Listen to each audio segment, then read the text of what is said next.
Zelazny might have a run here. He pulls up. 2 laps to go at Auto Club Speedway. What a run this has been. 5 cars out front just dancing around the lead. Salas back to the bottom. Honeycutt stuck up top. Slide job out of Salas. Crossover out of Honeycutt. 23 should have a big run here. He does. You see Salas starting to cover it up. He goes up the racetrack. Honeycutt's clear of them both. He shoves it up in front of the 23, gets himself loose. It'll be white flag this time by. Salas down low. Zelazny looking for a hole. Side by side, 3 wide, coffee in it. White flag is in the air. 1 lap to go. Brought to you by Whiplash Sim Cams. Who is going to win the Luke's Playhouse 200? Honeycutt controlling the race. Coffee in second. Tires are aging. Zelazny off the top rope. Got a little bit free. He's going to crash with lights. And yes, wall there. Who knows? Honeycutt, though, leading the race. Can Coffee get a run? He's going to send it. He hits him. Big bump and run. Coffee's going to try and get away. Can Salas get there? Coffee's going to crash. Salas is going to crash. Watch Nick Lights here to the stripe. Salas is going to do it with no front bumper. Unbelievable. Wow.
There's the white flag from Barney the Flagman. 1 lap to go at Long Beach. White flag is out, brought to you by Whiplash Sim Cams.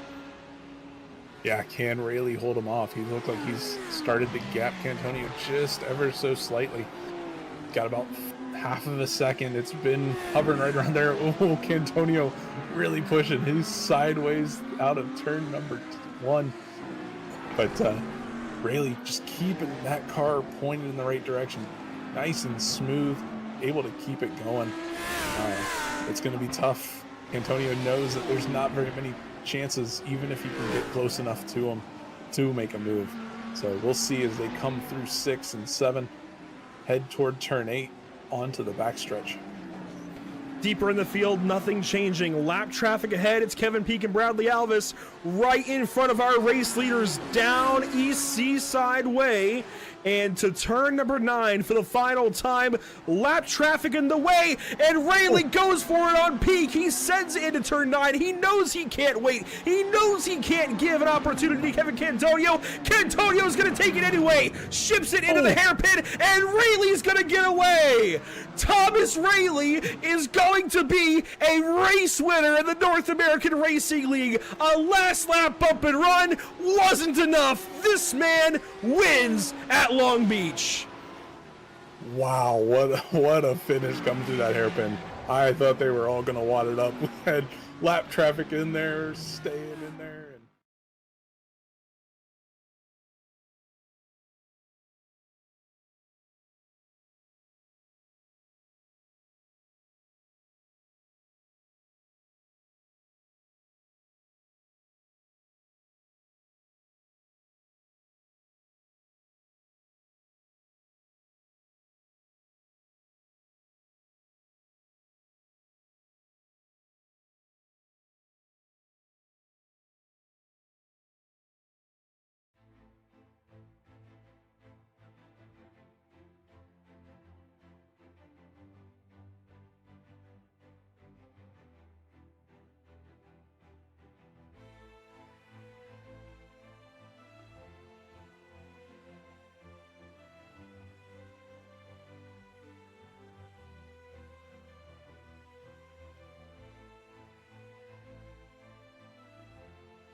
NASCAR has made it their May tradition to race around one of the most legendary speedways in the country every Memorial Day weekend.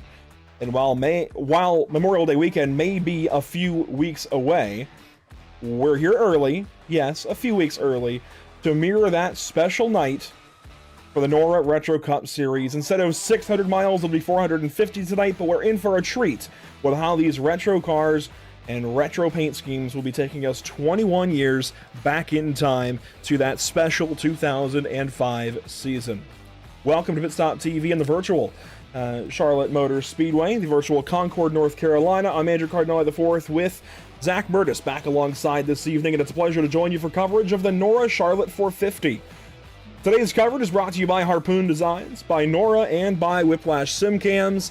And Zach, oh man, it's that racetrack that we go to, well, about 10 times a year over the summer to witness legend car racing. However, we are backing things up a little bit on the calendar. We're only in May, not quite in June. Legends, that'll be later on. Instead, Cup Cars, Charlotte, a very long race tonight.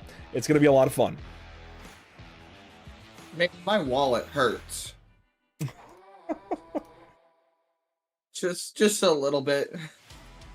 But in any case, Charlotte Motor Speedway. Love this track. It's one of my personal favorite tracks in the top 3 of tracks that I love to see racing at, whether it's legend cars, NASCAR, IMSA, which they did one period in time.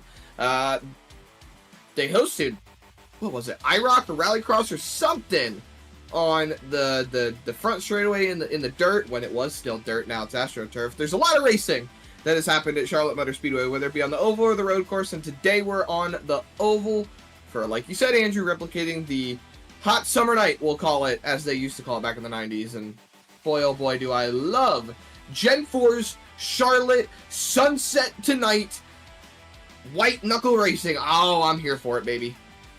It's going to be a lot of fun. I really do enjoy this place, whether it's for legend cars on that little oval there on the front stretch, or the Roval, or anything here, even at the dirt track across the street. Literally anything at Charlotte makes me happy. It is good to be here. Let's go ahead and look first, of course, at the point standings coming into this evening as warm-up comes to a close with Chase Durham on top, followed by Cody Anderson and Dalton Tucker. Contrast that to our point standings.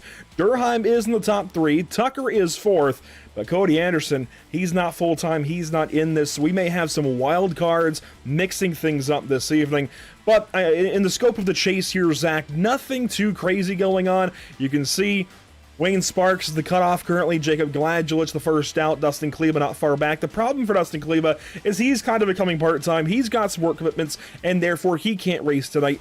That's going to pull him farther out of chase contention. I don't know that he makes the chase, honestly. I really don't know that he does. He's got the 2 wins already. He's our most recent points winner, but frankly, it's not looking great with these work commitments. If he keeps up at this rate, I don't think he makes the top 10. Dustin Kleba's on my fantasy lineup. Can I change it? Come on, please. Come on. You got please. time. The race hasn't started. You got time. Yes. You can go edit it real quick. Lord. Yeah. And speaking of fantasy, of course, we'll be tracking that over the course of the season. Here's some of the details on how you can join Whiplash Creative, of course, bringing fantasy gaming to Pit Stop TV and to NORA. This season, you can play the NORA fantasy game in the Pit Stop TV Discord server. It's free to play with free rewards. You can join the server at the link down below on this graphic. If you're in the Pit Stop TV Discord, just navigate down to the fantasy section. The standings for that coming in, well, I'm going to hold off on that until just a little bit later on. We'll go over power rankings and fantasy points in a little bit. But first, Zach, this is a 5 race. What does that mean? Well, we have got, if you can see there on the ticker on the left side of the screen, 5 drivers that are racing for some extra money. Some of your money, even, Zach, as we can take a look at some of the details here. 5 drivers qualified in at Talladega. We did have to move some drivers around as Dustin Kleba, Cody Reeder, Aaron Longworth, and Brendan Maddox all had a chance to do it, but none of those drivers are racing here tonight. And so the 5 that finished highly enough at Talladega to qualify and are racing tonight, those are Hunter Sr., Wayne Sparks himself, Jacob Gladulich, Matthew George, and Cody Smith. It'll be interesting to see how these guys do. They the highest finisher of these 5 drivers tonight will win $50 plus a bonus 50 if they win, plus a bonus 50 from you, Zach. The next race will be at Indianapolis, so the top 5 tonight qualify into that at Indy in July. But we have got cars heading off of the grid onto the racetrack, and that means, Zach, it is just about time to go racing. Let's meet our starting field for tonight's 450-miler from Charlotte. On pole, how about Dalton Tucker? He won the All-Star race. He'll lead us to green alongside Josh Conover. Back in row 2, Brady Moats, Chase Durheim. Row 3 gives us Ryan Housen and Brian Jones. It's Brad Fulham and Hunter Sr., 7th and 8th, followed by Ronnie Norman and Jake Christenberry to complete your top 10. Rolling outside the top 10, you'll find Kyle Rochelle in that 12 car in the 11th spot. Wayne Sparks to his outside in the number 5. Rolling right behind them, you'll find Gladjulich and Wartruce in the 13th and 14th spot. 15th and 16th on the starting grid, you'll find Nick Glacius and Vincent Arthur in the 15th and 16th spot. 17th and 18th on the starting grid, Keaton Henry Oaks and Matthew George in the 84 and the 25. And then rounding out your top 20 is going to be Cody Anderson and Kevin Baumler. Back to 21st, how about Jared Skinner, Nick Ham alongside in 22nd. 23rd spot, Cody Smith. 24th, Craig Martin. 25th, how about Kyle Tubb alongside Donald Kite. That is the back end of the grid here this evening. Whiplash SimCam's race details, here they are. 300 laps, 450 miles, no stages, no funny business. 100% fuel out there for these guys today with single file restarts at this Charlotte Motor Speedway. Should be a lot of fun. We're a little bit light on cars, 26 tonight. We typically want to go for 30 or more here, but that's okay. It just means we get to focus on your favorite driver a little bit more over the course of the evening. Weather conditions brought to you by MX Wraps. Here they are. 82.5 degrees in the air, 95 on track. Clear skies. We love to see it. It is a beautiful virtual evening for racing down in Concord, North Carolina. I've put it off. Let's go ahead and do it. Power rankings, they're the same as we saw last week in the All-Star race, but this does reassert that Hunter Sr. does kind of sit on top of the series right now. 3 wins, that leads the series. Josh Conover, Dustin Kleba, Brian Jones, they're the next 3 up. Dalton Tucker, he's had some hits and some misses. He might be the strongest here this season, but he is not having the strongest season. Neither is Vincent Arthur. They are, though, both in the top 10 after Richmond a couple of weeks ago. And quickly, Zach, let's hit those fantasy standings before we go green. John Skavnicki, he might not be here tonight. I think he's out in Paris, actually. Or did I just see his number? No, he's not here. I saw a picture of the Eiffel Tower. Can't confirm or deny his location, but he is on top. There's also one in Vegas. But not that big. Anyways, Skavnicki on top of the fantasy game. Let's see if he can hold on to that as we get through Charlotte here tonight. I believe, yes, the iRacing.com safety car will pull down to the general relative safety, there we go, of pit lane. And for 450 miles at Charlotte Motor Speedway, the NORA Retro Cup Series by Harpoon Design is green.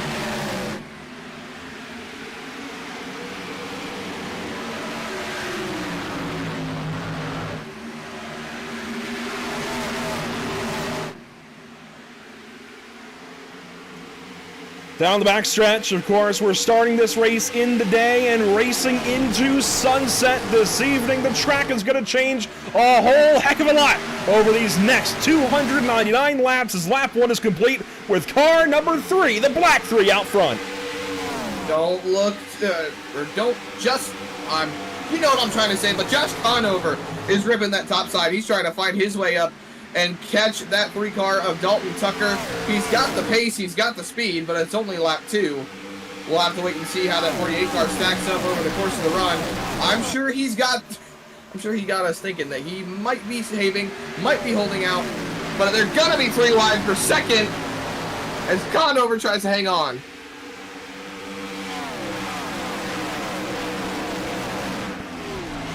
Such a good sound hearing these guys on the chip at the end of the straightaways, flying off into the corners, struggling for grip. Josh Conover in that second spot, as you mentioned. How about Chase Durheim right behind? He was best in All-Star qualifying a week ago, but not able to make the race. He had power outages in between qualifying and the race. He had to sit that one out, but he is clearly quick, even in race trim here. They also had extra horsepower last week, but even going back to this lower horsepower package, That's kind of weird to say at 900 horsepower. Durheim pretty solid. Brian Jones in fourth in the top of the 5 drivers so far. How about Hunter Sr. in car number 4? He's 5th. Yes, Hunter Sr., the reason that I have to spend an extra $50. No. You did it to yourself. He was always predestined to win that race. You volunteered to put up the extra 50 as Kristen Berry makes a pass here on Brad Fulham. How about this? This mid-pack is interesting. Ooh. Rochelle was quick at the All-Star last week. He is in the top 10, but maybe not for long. Rewind. Down to 11th, maybe 13th by turn 3. He gets split by Hendrick teammates. How about that T-Rex number 24 for Vincent Arthur on the top side, and Wayne Sparks down low. Now Arthur attic to basement. He can't get by. A stack up behind the 93 is going to get that 12 car moving further and further back. Vincent Arthur the inside. That was really close to the quarter panel of the 12. I would have been shaking in my boots for just a moment there. Side by side down the back straightaway they go. And down to the inside goes Ronnie Norman on the 91, excuse me, not the 93, the 91. Inside as they roll through 3 and 4. Norman is going to try to get clear. He's going to, I think he's going to be clear going down to turn 1, so that's going to give Wayne Sparks open and available opportunity to push further up and get inside the top 10 as Vincent Arthur has cleared the 12 of Rochelle. He's got his sights set to move forward in that T-Rex car. Meanwhile, battle for 2nd, 3rd, and 4th. Durheim has gone by the 48 of Josh Conover. That brings Brian Jones to the inside. And Hunter Sr. looks on as well, as he's the top eligible driver in this week's The 5 tournament, if you will. He's already in the running for that potential, well, at least $100, if not 150, if he's able to win this race. Look at Conover getting a really good run off of turn number 2. He's going to look to the inside of Brian Jones. Thinks better of it down the back straightaway, but the line that 48 car is running, he's not going all the way up against the wall, but he's giving himself ample room. Look at that. He turns off the wall a little bit more on corner exit to just let that car have some more center rotation, which means he's rolling through the center a lot easier than these guys are, even if he's ripping that top side. Look at that. He's picking it back up through the center. And look at the run he gets off of, too. But that inside line right now, Andrew, it's just so good. On board now with Brian Jones, who runs in 3rd currently. This will complete lap number 9. We are just about 10 in, which would also be 15 miles of these 450 that we've got this evening. Going to be a long evening here at the virtual Charlotte Motor Speedway, but we're told, Zach, these guys did it flag to flag last year in this race. Can they repeat that kind of performance tonight? It's going to be tough, as there's a battle now for 12th spot. Nick Geilis on the outside of the number 28. That is Brad Fulham down low on the number 91. With Kyle Rochelle just behind. I was big on Rochelle. I have him on a fantasy team tonight, Zach. Maybe when the night sets in, the lights come on, the sun goes down, maybe that 12 car picks up, but he's a little bit off to start this race. That said, he looks to the inside here on Fulham, and we'll grab that spot for now.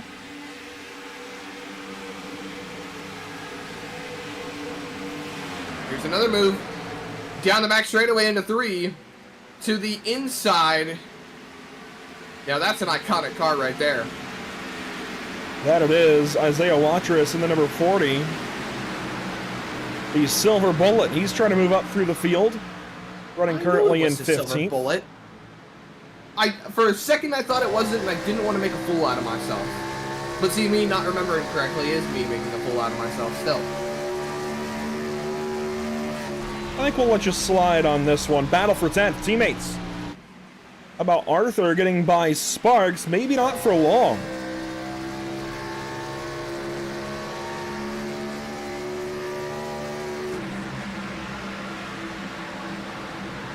Obviously still early in this race, Zach. I'm not panicking for anybody at all, but it is interesting and a little bit odd, I think, to see Cody Smith this far back. And there he is in his special Star Wars May the 4th be with you number 42. Unfortunately, he just doesn't seem to have it here at Charlotte. He was not very good, I'll be honest, in the All-Star Open last week. Didn't even make the All-Star race. And frankly, it just doesn't seem like this is his racetrack. I don't know what's going on for Cody, but he's had some really good runs this season. So far between the All-Star last week and the 450 today, not one of them. Where's the pun? You missed the pun. The force is not with him tonight. Ah, well, yeah. We'll see. He's got some time. We'll see. Everybody loves a good comeback story. I mean, look at Luke Skywalker. From a moisture farm on Tatooine to possibly one of the most famous names in the galaxy. But anyways, Cody Smith will get the 0-4 of Jared Skidder there off of turn number 2. That promotes him to 19th. He started 23rd. So he is starting to move forward. Meanwhile, yeah, there you go. Caden Henry Oaks alongside Kyle Tubb. And I mean, I've known Caden now for several years. I lived with the guy for a handful of years, and it's good to see him here in this series. Unfortunately, I think he's still coming to grips with this 2003 NASCAR Cup car as these guys are running it here in this 05 style season. Ooh. Give him some time. I think he'll pick up. I know he's a very capable sim racer. He just needs some time to get used to this car, I think, because up front, Zach, I'm starting to notice the 16 might be getting closer to the 3. Well, as they say in 2005, it was a Roush Playhouse, and well, not here at Charlotte. This was Lowe's Motor Speedway at the time, for good reason. By lap 50, well before then even, 4 of the 5 Hendrick cars in that race were in the top 4 spots. Kyle Busch was leading, followed by Brian Vickers, Jeff Gordon, and Jimmy Johnson. The Hendrick cars at Lowe's or Charlotte, whatever you want to call it, for some reason, they just had a little extra over everybody else. It's kind of like Roush at Michigan or at Miami or even Dover at the time. Those cars were simply best at those racetracks, but when it came to Charlotte, it was all Hendrick.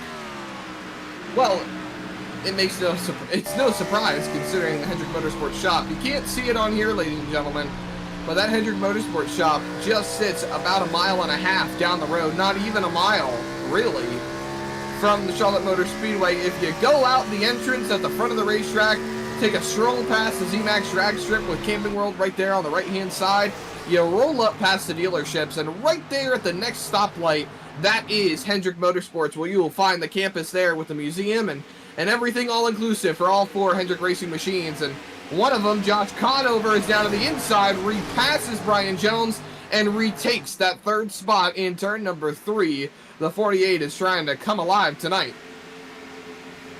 Battle behind, how about Hunter Sr. alongside Brady Motes? The number 8 looking good for one of the first times this season, I'll be honest. I mean, even you mentioned it before we got this broadcast started, Zach. The 8th, 17th in points. Brady Motes that low? Yeah, it's crazy. He has just not had a good season. But into the top 5 goes car number 8. He's going to bring Jake Christenberry to the battle as well.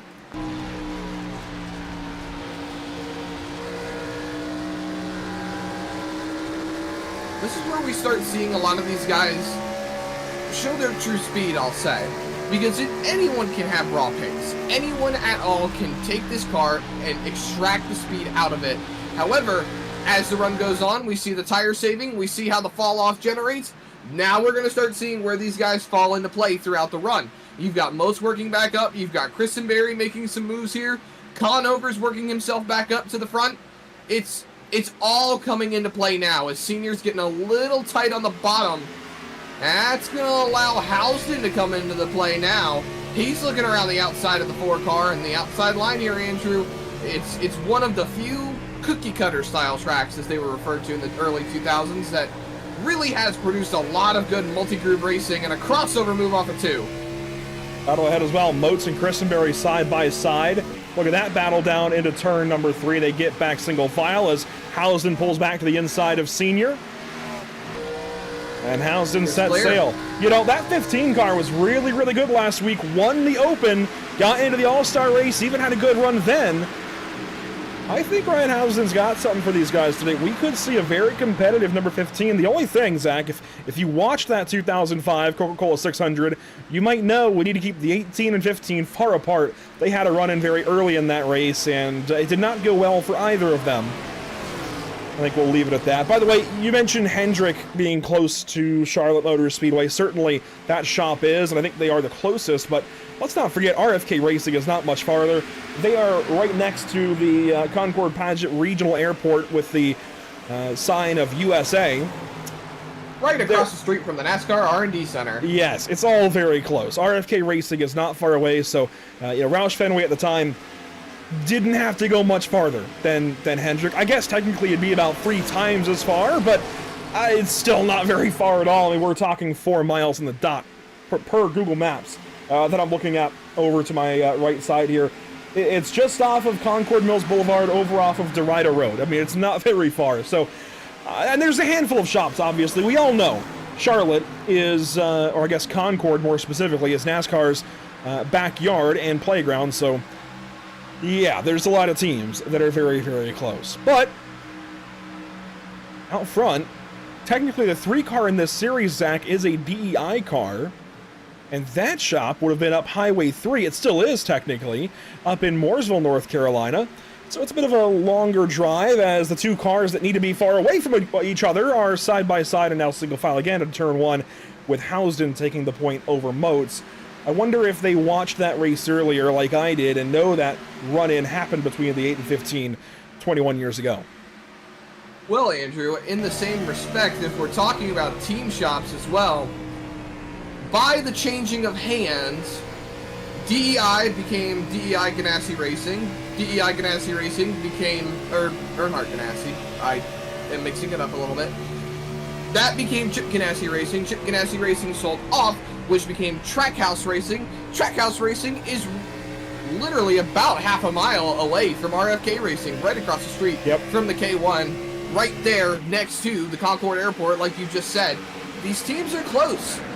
When they say Charlotte is NASCAR's wheelhouse, they mean it. And you've got neighboring towns like Conover that has some of the truck teams. Mooresville and Statesville has some truck teams and a lot of cup teams as well. Penske is right up there. So is Spire Motorsports, right across, or right down the street from Trackhouse Motorplex. So it really goes to show that a lot of these teams show up, they come to play at Charlotte Motor Speedway, and I think that's pretty apparent in this race here for the NORA Cup Series, the NORA Retro Cup Series.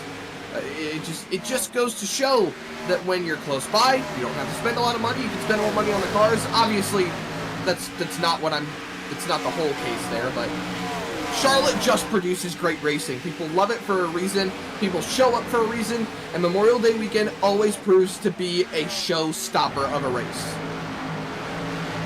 Now, you labeled Conover as being close to Charlotte. Not quite. It's close to me. That would be Cornelius. Oh. From Concord, where the track is, you would go through either Charlotte, if you want to take 485 to 77 and north. Then you would go through, Yeah. Eventually get to Cornelius. That's where JGR is, Joe Gibbs Racing. Mooresville has a bunch of shops, of course, Junior Motorsports, DEI, Penske, Spire, and I think, well, there's a couple of smaller teams in there too. I mean, Rayuma is not far away from Mooresville. Of course, that's a truck team. Yeah, there's a bunch. Go on Google Maps or even Google. You can probably Google search a handful. No, Halmar is in, unless they've moved, they're still in Statesville. But you know what? There's a bunch in Statesville. A bunch in Statesville, just north of Troutman, which is north of Mooresville. We'll get off this tangent in a second, but Statesville will be home to AM Racing, Halmar Friesen, Legacy. Legacy is in Statesville. GMS, what has become of GMS, and Bill McAnally Racing is in Statesville as well. But they're all by the Statesville Airport, which we'll leave out of the conversation for now. Ryan Housden, by the way, is up in the top 5. We've been on this tangent of NASCAR shops and stuff, stressing our knowledge of the area. Housden's knowledge of the racetrack has got up to the top 5. He has passed Brian Jones, as Jones is starting to fall off a little bit. Christenberry has moved up into 4th spot.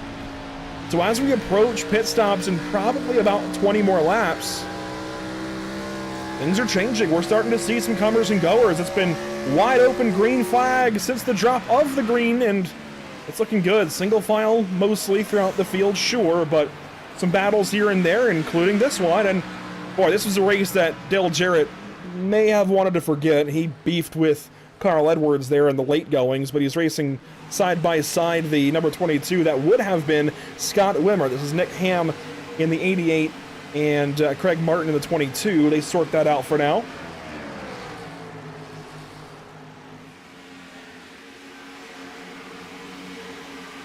Don't look now, Andrew. But if we take a little bit of a look at the front of the field, things are taking hands a little bit more. This is Cody Anderson trying to get by Wayne Sparks to put himself up into the top 10. Actually, I think that's Wayne Sparks passing Cody Anderson. The 33 car was in front of the 5, wasn't it? No, I think it's the other way around. I believe Anderson is moving through this field. Anderson started back in 19th. So he is trekking to the front.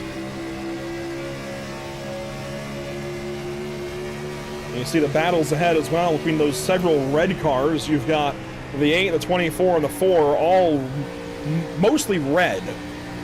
And racing as they work now down the back straightaway.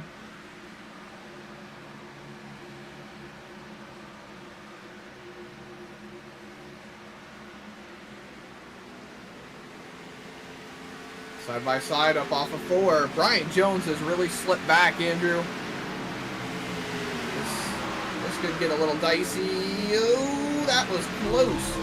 Going down into number 1, Vincent Arthur might split through the middle. He's to the inside of Moats. Might get there on Brian Jones. The space is being left. Evens back out. Moats above and hanging on. Now Vincent Arthur goes attic to basement. Takes over the position over the 45. Now here comes Hunter Sr. Really good fight here. This is what, 6 cars in a line now across the start-finish line. This is 6th down through 11th as Sparks has lost that spot to Anderson. And there goes Arthur to the inside of Modes, and a Senior! He gets it to Jones! What a save! How about that?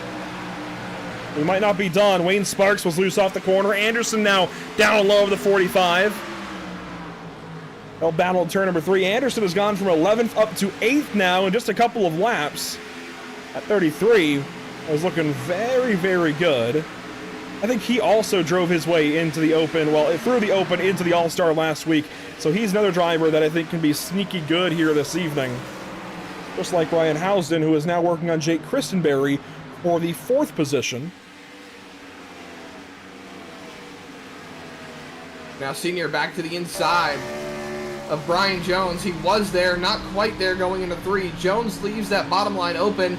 Wayne Sparks is rolling through the corner very nicely, staying on the back bumper of that 4, trying to make sure that Brian Jones does not have the opportunity to close any sort of gaps. But I think if I'm Wayne Sparks, I want to go around the outside of this 45, try to maximize that corner exit speed. Senior gets a huge run on corner entry, rotates through center, gets clear of the 45, dumps the air on his nose on exit, and that is going to be pass made. Brian Jones down to the 10th spot.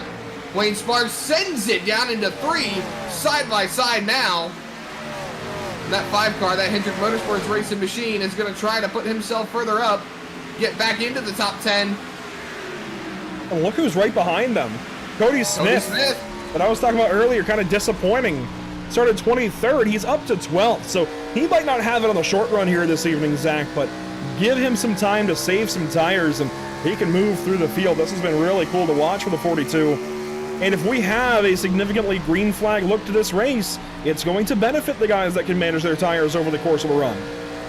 Well, you want to talk about managing the tires, let's talk about Christenberry. He's caught Josh Conover. I know the fight is going on right now. There's no chance that we can follow along with everything, but the fights now that we're watching are so good. Christenberry's moved up. Conover's fallen further back. Durheim has lost quite a bit of a gap to Tucker, who's extended to 1.2 seconds. Houston is in the mix now, so it's a 3-car fight for 3rd. And as we say this, we're rolling up on pit stop soon, Andrew. We have gone 40 green flag laps, 41 realistically. And these guys are showing no signs of stopping soon. Let me knock on wood on that one. No, it's been a good race so far. 42 laps in. This next time by the flag stand. Battles all over the racetrack as these tires wear out. You have this battle 3rd, 4th, and 5th. Another back here, 10th, 11th, 12th. And look at that line of cars all together, all trying to manage their tires and get to the end of this fuel run. There is Smith. He's just cracked the top 10. So we could have our first lead change in the 5 for the whole night. I mean, pit stops actually, I think. Brian Jones. Yeah, Brian Jones into the pit lane. He's bringing more. Rochelle behind him. Gladulich as well in tow. And this should be an easy 4 in fuel. Absolutely. If you're doing anything else, you're asking for trouble. 4 tires and fuel for everybody across the board. Jake Christenberry still racing with Josh Conover. There is that battle. Oh, it's getting dicey. I would have thought these guys could go a bit more than 40 laps, so I wonder if that's just guys trying to play this race in reverse or something, because I would think, Zach, you should be able to do about 50 at least. Well, it plays down to the strategy at this point. Let's just say for a moment that you get to 50 as Houston backs out right there. He might be the next car coming into the pit lane here. Checking. No, they're staying on the racetrack, but play the game right. You should be able to manage the strategy. If you make it to 50, that would put you to lap 100. So it'd be 4-5 stop race. Pitting on lap 45. Oh, Conover! Wow! What a catch off of turn number 2. He's going to lose those couple of spots. Hit now. We'll see what he opts to do as Housden will get by Christenberry. That puts the 15 into the top 3. Battle behind as well. Arthur and Anderson side by side. Anderson continues to show some really good pace on these long runs. He will take over 6th position and start tracking down that number 48 of Josh Conover. How about Cody Smith, Hunter Sr.? That is the first lead change in the 5 tonight. Smith goes on by Sr.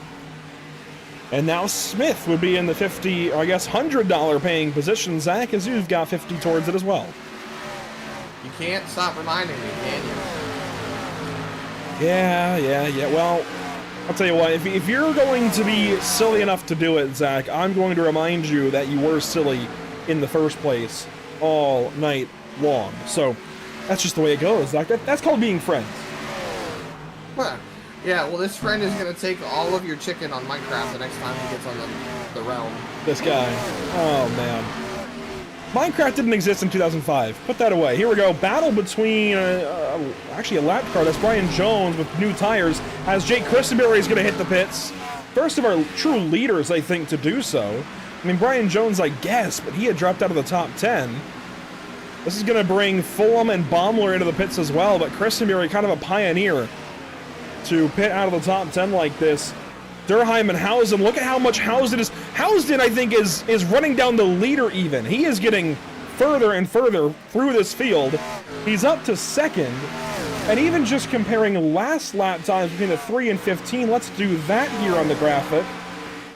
Oh, that's the wrong. I'll tell you what, give me a second, I'll just compare the whole top 4. It's easier, I feel like, and yes, it will be. We'll also see Anderson through this. So look at this. Tucker last lap, 32.0, but Housden 31.6, Durheim 32.1, and Anderson even faster at 31.5. I mean, if this goes green, Zach, if this stays green like this, my favorites right now is Durheim will pit. My favorites have got to be the 15 and 33. Just based on how quick they're able to run so far over the course of a long run. They each have gained on the leader, Dalton Tucker. That's rare. By the way, Ronnie Norman will also pit here. Produces. And so we await our leaders, as this will be lap 50, so 1/6 of the way in, otherwise known as 16.7%. And there you see just 1 second between Tucker and Housden. I truly believe Housden and Anderson have the best pace over the course of a full fuel and tire run. This is incredible. How does the math work out? for when these guys finally decide to hit the pit lane, though. Again, I figured they Jones, could do at least 50. They might be able to do 55 or 60 even. No. I'm not worried about how many laps that they can Here do. they come. Here they come. As we see the leaders coming on in. I am thinking about how the tire strategy is going to work out, because Brian Jones, there you see him. He's coming off of turn number 4. He is past the leaders to get himself back on the lead lap. So now, with these guys just entering pit road, Brian Jones has had, what, almost 10 laps on fresh tires to chase down the gap that was to these race leaders. How much of a gap does he get on them by the time they exit the pit lane? The undercut does work in some occasions. Well, let's see. First, we'll watch these pit stops of the 3, 8, and 15. How about that? That is a really cool shot, actually. Seeing those 3 cars all together in pit lane like that. Tucker should drop. There we go. He's going to launch just ahead of Housden and Anderson. Now let's see. Where do they blend onto the racetrack in respect to... There goes Christenberry. There goes Gladjulich. And those were for position. And Jones, yeah, he's down the backstretch. So here he is at a turn number 3 now. He is the top of the drivers that have pitted, but Zach, I'm telling you, it's not going to last. Over the course of a run, I really do feel like those guys are still going to run him down. Right now, the gap is looking like about 5 to 6 seconds to that group of cars that was looking so fast at the end of the run. Meanwhile, into the pit lane, here comes Nick Geilis. Ham will keep going. That'll bring Caden Henry Oaks and Wayne Sparks into the pits as well. Ooh, that was a smoke show right there. Caden Henry Oaks. That is not Wayne Sparks. That is Matthew George. I was confused there for a second. It looks like he's got the wrong paint scheme on tonight, but... Yeah, I'll tell you what, we'll hit a Trading Paints refresh just in case, but yeah, that's not the number 25. Oh, he goes right through pit lane. And here comes the 88 into the pit lane. Nick Ham slides it in. Let's hope that's not a speeding penalty right there for the 88. These guys are having trouble pitting, to be perfectly honest. Caden Henry Oaks was on the outside. There were 4 cars all on the inside line that he had to let go just to make it down to the bottom. It's turning into one heck of a race to try and get to the pit lane. You'll have that here at Charlotte. Putting on the green is usually rather difficult as there's a car re-entering the speedway. That is actually the 25 of Matthew George, I think. No, he's actually headed back down the pit lane. And now he's got the right paint on that car. He went straight through pit lane, right behind. He at least had enough fuel to do it again, and now he's got into his box. I don't think he had enough fuel to readjust the car, though. It was a really rough go of things for Brian Vickers in this race some 21 years ago. He did not have a good time, actually got into things with a couple of different drivers, including Bill Elliott. So watch out, Brad Fulham. As here we go, Jacob Gladjulich about to be passed up by Dalton Tucker. Chase Durheim right up here as well in 4th. It is good to see. Things have changed a little bit, right? So we are going to have some mixing and battling in the next run. But man, I am not sold on this strategy for Jones and for Christenberry. Already Tucker has climbed up a couple of seconds, and we still have to go all the way to around lap 100 for the next set of pit stops for them. Meanwhile, these guys who pitted early, you know, we expect them in maybe around at lap 80, and I think that will certainly lead to an extra pit stop over the course of this race if we don't get any cautions. It most certainly could.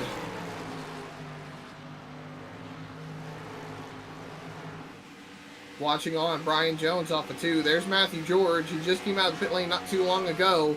Currently the only car 1 lap down now that we've fully cycled through.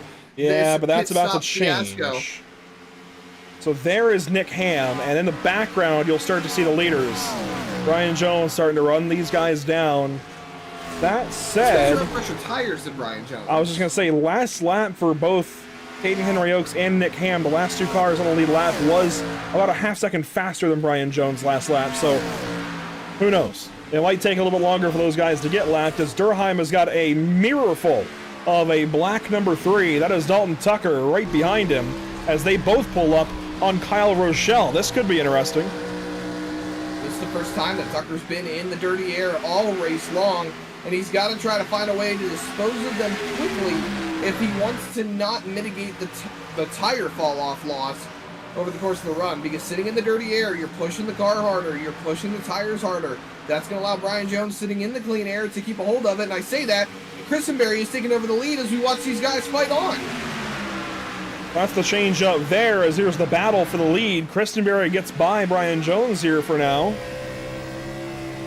I will say, Zach, this is the kind of race, whether it's the Coke 600 for NASCAR or, in this case, the Charlotte 450 for NORA, this is the kind of race usually that either is completely dominated by somebody or you have some drivers get up front that you just don't expect. Now, on that note, you never really know if those drivers that get up front that you don't expect will stay up front or not.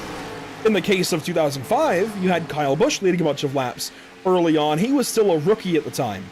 Then you had Joe Nemechek even out front, looked like he was going to win.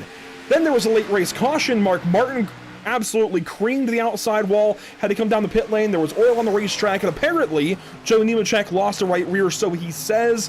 If it was a tire going out or oil on the track, I don't know. But Joe Nemechek out of the lead, crashed in the last 30 laps, and eventually Jimmy Johnson won the race. It was his third in a row for the Coke 600. To my point, either it's dominated like Martin Truex in 2017, 2018, whatever it was, where he led 392 of 400 laps, or you have a very tumultuous race, a lot of players you don't expect out front for a little while. They either win or somebody regular wins, in the case of Jimmy Johnson back at 05. Right now, it's not looking like a dominating kind of race. I think Dalton Tucker may get back to the lead by the end of this stint, Zach, but here we go. Christenberry out front. You've got Ryan Housden, Kyle Rochelle, and Cody Anderson, even Jacob Gladgel in the top 10. You simply don't expect that of those drivers. Yeah, you're talking about Jacob Gladgel sitting right there in the top 10. 4 of the 5 look at that. drivers, they are all under a blanket. Cody Smith now passing up to take the lead in that. The other car, the 5th car, we'll say, in this group of 5 is Matthew George, and he's, as we talked about, sitting 1 lap down, last on the field. So he's got some work to do if he wants to get the bonus tonight. But Smith taking over that lead position in those, what's a gaggle of drivers, we'll say. Oh, and look at that. Oh, the paint scheme on the 48 changed.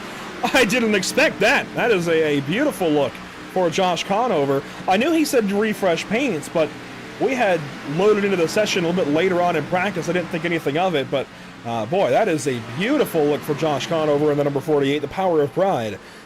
48 Chevrolet Monte Carlo. Meanwhile, battle for second, Durheim has gone by Jones and is starting to leave Dalton Tucker in his dust. It's like the 3 climbed up to these guys and then has stagnated. And, you know, frankly, Zach, I recall mentioning in that previous stint as Tucker passes Jones into turn 1, I recall mentioning that it looked like Durheim was running the 3 car down kind of midway through. That's about where we are now. So the math is mathing. Question is, when do the 15 and 33 get their speed? We'll have to find out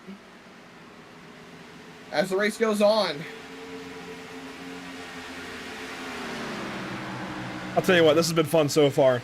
A big thank you to the National Oval Racing Association for having us here this evening. And a big thank you to the partners here with the series, of course, Harpoon Design, Sparks Builders, Clark Contracting, and NORA having us here on this fine Monday evening. See some battles now sparking in the top 10. Want to give a big thank you, though, to our partners here at the channel, Whiplash Simcams, MX Wraps, ATVO, Murder Sports, CC's Business, the North American Racing League, Whiplash Creative, and TZO Designs. Look at this, Zach. The 48, the 33, the 12, the 24. A lot going on here. Vincent Arthur gets clear. Rochelle, look at Conover to the outside, trying to hang on over Cody Anderson. Differing lines all throughout this 4-car group. I thought Vincent Arthur was going to roll the top side a little bit more, but he ripped down to the bottom as Conover still sticks on the top side.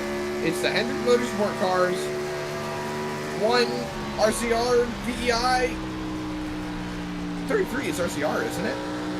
Yes. I was going to say. And here comes Cody Smith. go. He's going to pull to the inside of Rochelle. That'll be for 9th. As Conover still works on Anderson, trying to get that spot back. I don't think he will. I mentioned the weather conditions earlier and how they're going to change, Zach. They haven't changed much. Now, Josh Conover told us earlier today we would be working with 2 times time acceleration. And that looks to be true, but we started a lot earlier in the day than I still would have expected. You can see the seconds ticking by faster than a normal second, but still, we are not even to 7 p.m. in sim. We've got a ways to go here, and I'm not sure exactly when sunset is set to be. Based on reality, I would think about 7:30 to 7:45 in that area in sim. So we're still 20-30 minutes from the sun going down. I was just thinking to myself, you know, we're 70 laps into this race, and it just feels like there's a little bit too much sun out there still, and we're going to have this all the way through the rest of this stint. It feels a little bit different, and I wonder, obviously we talk about the track changing, that playing into certain drivers' wheelhouses and such. Is that going to affect who has speed maybe in the mid portion of this race? I think so. The track is still going to have a good bit of heat, and that might kind of keep us in this same formation a little bit longer, and we might not get very much true nighttime racing cool track until very late in this race. You know, Andrew, that brings up an interesting point then, talking about the nighttime. Well, how will these guys react as the sun goes down? I think that's going to be our talking point a lot going towards the end of the race as Tucker looks around the outside of Durheim. It's just how dominant these guys can remain as the sun goes down. Tucker's done a really great job of hanging up front still, and these two are working down Christenberry. There you see him just out of camera shot. In the wall, they're going to crash! There goes Durheim into the wall on the max straightaway. No caution yet. There it is. There's the caution. He just about dumped him. And that is exactly what Dale Jarrett got mad at Carl Edwards for back in 05. Bump drafting down the straightaway. These bumpers don't line up. In 05, thankfully Edwards didn't crash Jarrett. In this case, Tucker absolutely just crashed Durheim. Well, what was that about a caution-free race, flag to flag?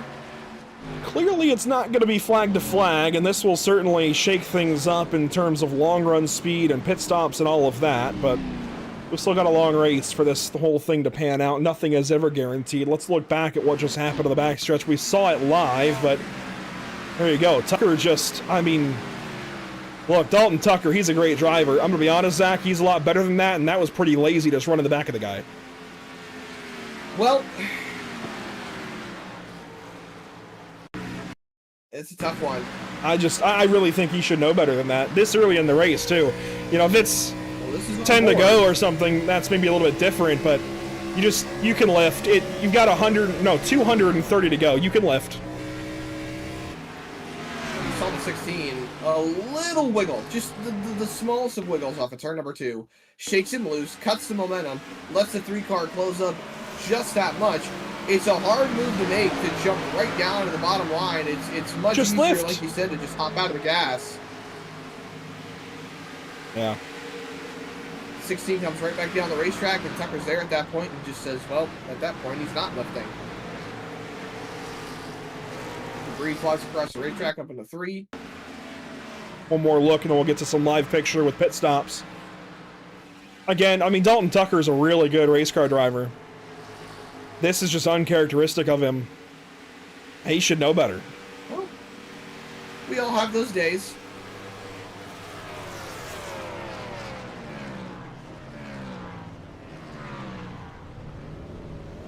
Also, in that little run until that caution, Ronnie Norman dropped out of the session, Zach. Can you confirm if that was maybe connection related? No. Well, I guess it was. Race control noted the 7 was sent to the pits due to connection issues. Not live race control. iRacing race control sent him to the pits, and, well, Ronnie Norman decided to haul out of the racetrack very quickly after that on his own accord. And, well, as we all expected, you see the remains of the 16 getting that bumper back on, but the 3-car of Dalton Tucker has been sent to the tail end of the longest line by race control for causing the incident here in our first caution for cause of the event. It looks like Chase Durheim is not with us in Discord. Chase, if you're out there listening, or if somebody can get word to him, it'd be great to have him in the Discord channel, but he is not at the moment. I wanted to talk to him there out of this caution, but we will not be able to do so. So, there you see Chase Durheim. The back of the car does seem to be okay. I mean, it's back on at least. The TV panel's been reattached, but I still am not too confident in the abilities of that car moving forward the rest of the night, and we still have over 200 laps to go, so it's going to be a long one, I think, for Durheim. A big old reset, though, Andrew. This allows the guys who have been fast to catch back up to the guys that were maybe not doing so hot over the course of the run. Brian Jones is up there. Christenberry's going to restart at the front of the field. All of these guys that had these tire strategies that were getting them up towards the front, that's all on a big reset. Now we're all on the same tires. It's back to square one. Time to see who can rip it around for, let's say, another 75, maybe all the way to the end. There you see the field lined up around the outside of turns 3 and 4. Let's do a fan cam restart. Brendan Maddox, I hope you watch us at some point. This one's for you, as here we go into the restart zone. Jake Christenberry will lead us back to the restart, followed by Housden, Jones, Anderson, and Conover. Green flag once again. A whole lot of laps to go.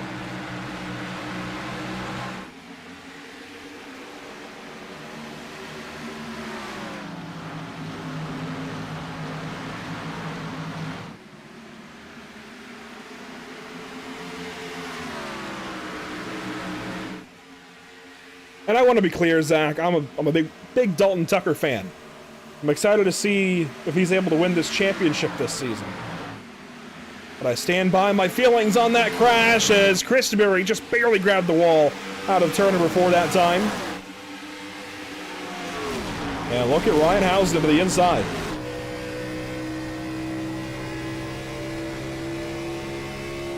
Trying to work down the 11 of Jake Christenberry, see if he can put that car up into the lead. Down 3 and 4. Just look at the different lines. 15 on the bottom, 11 up on the top.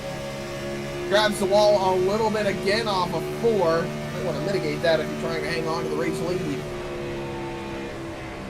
But it's Christenberry over Housden, Anderson, Jones, and Arthur, your top 5. Over the course of the yellow, though, as we were talking about the 5, Matthew George has put himself back on the lead lap, so he is, in a sense, back in contention. Here we go. For getting these top honors as the race lead is underway. Ryan Housden right underneath that 11 car of Christenberry. He's got the nose ahead across the stripe. Housden leads. How about the Napa 15 to the point here at Charlotte Motor Speedway? Christenberry back around the outside trying to fire back, but Housden's going to have the move through turns 1 and 2. He gets clear. Christenberry now looks back underneath. Does he make it too wide of the corner? Yes, he does. Christenberry back down to the inside of Ryan Housden for the point here at Charlotte. Anderson, Jones, Arthur all lining up behind. The battle for the top spot is getting fun. It might actually be over just like that.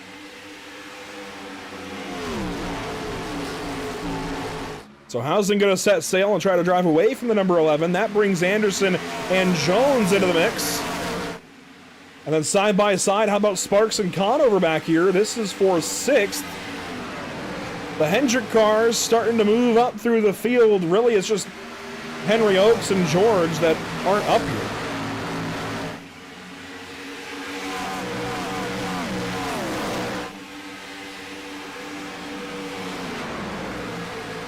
Hunter Sr. to the inside of Josh Conover. Battle here to turns 1 and 2.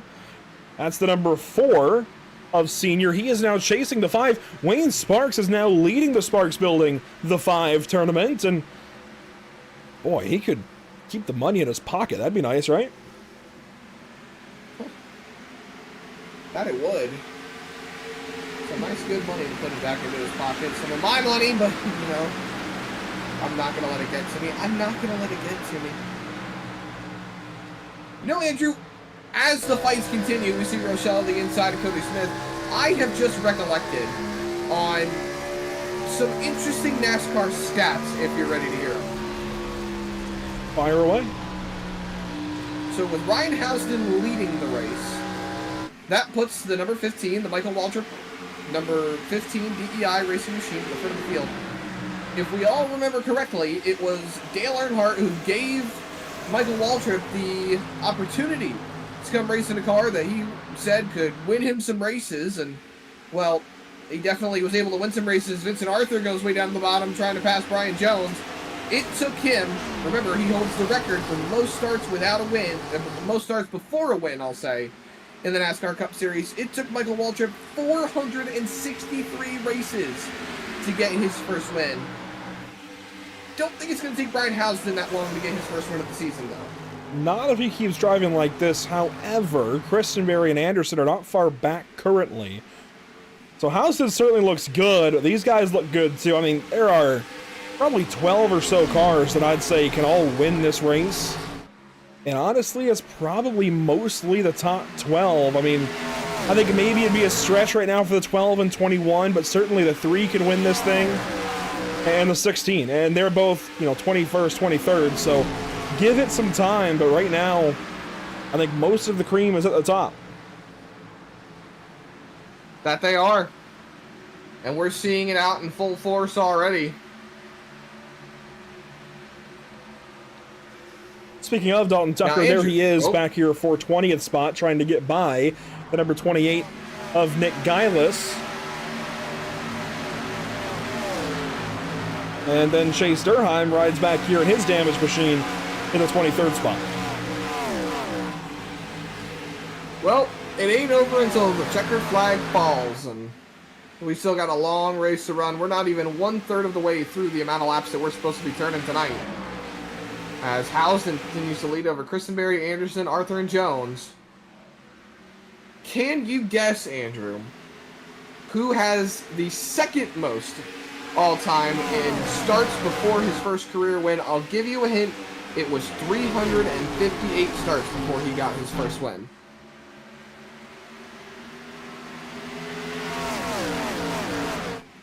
Kyle Petty?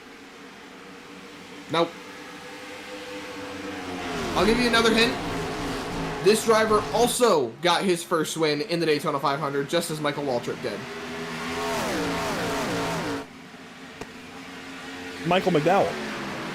Battle for the There race you lead, go. though, as here comes Christenberry back to the inside. And he will get the race lead through turns 1 and 2. Gets back by the 15 of Housden. That's not what I expected there. Based on Housden being so good on the long run earlier, I really thought he had something, but Christenberry gets back ahead for the lead. Anderson into 3rd. Arthur Jones, your top 5. Sparks still in 6th. I mean, the whole field is really, really close, Zach. And this is honestly just not what I expected at this point in the race. It's sharp. It's unpredictable.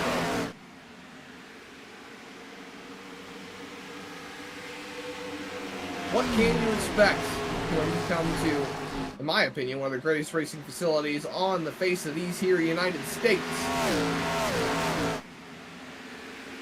But Christenberry's now working out a gap over that 15 car, nearly 7/10 of a second over Ryan Housden. Cody Anderson starting to pull himself closer in. A couple of cars grabbing the wall. I think that was Conover or Brian Jones right there in front, grabbing the wall, but So the brief side-by-side there between Smith and Rochelle. Rochelle drops down to 11th, Smith up into the top 10. And again, Brady Motes is looking pretty good, I gotta say, for just not having a good season. I think he's a great pick in our Group 3 of the Whiplash Fantasy game, which maybe I should have picked him. I don't know. I went for Rochelle, which, I mean, he's still doing solid. He had great speed in the Open a week ago. But Brady Motes just barely in that Group 3, and I mean, at least at this point, not quite 100 laps in, not quite a third of the way through, he looks like he would have been a good pick. I picked Brady Motes. And you weren't alone. Jordan White picks Brady Motes. Let's see who else. Looking through the field, Josh Conover picked him. But you know what, actually? A better Group 3 pick would have been the guy leading. Jake Christenberry is in Group 3. And I did see someone had him. That would be, I just saw it, Brady Motes actually picked him. So how about that? Jake Christenberry from the bottom group of points drivers leading the race. I mean, really a solid job so far by this number 11. I hope it turns into a good finish for him. He and I are working on some things in the background. I recently learned this guy produces some music. I'll leave that there. I'll leave that there. So yeah, Jake Christenberry. I wouldn't say floored by this run so far, but he is looking very, very good.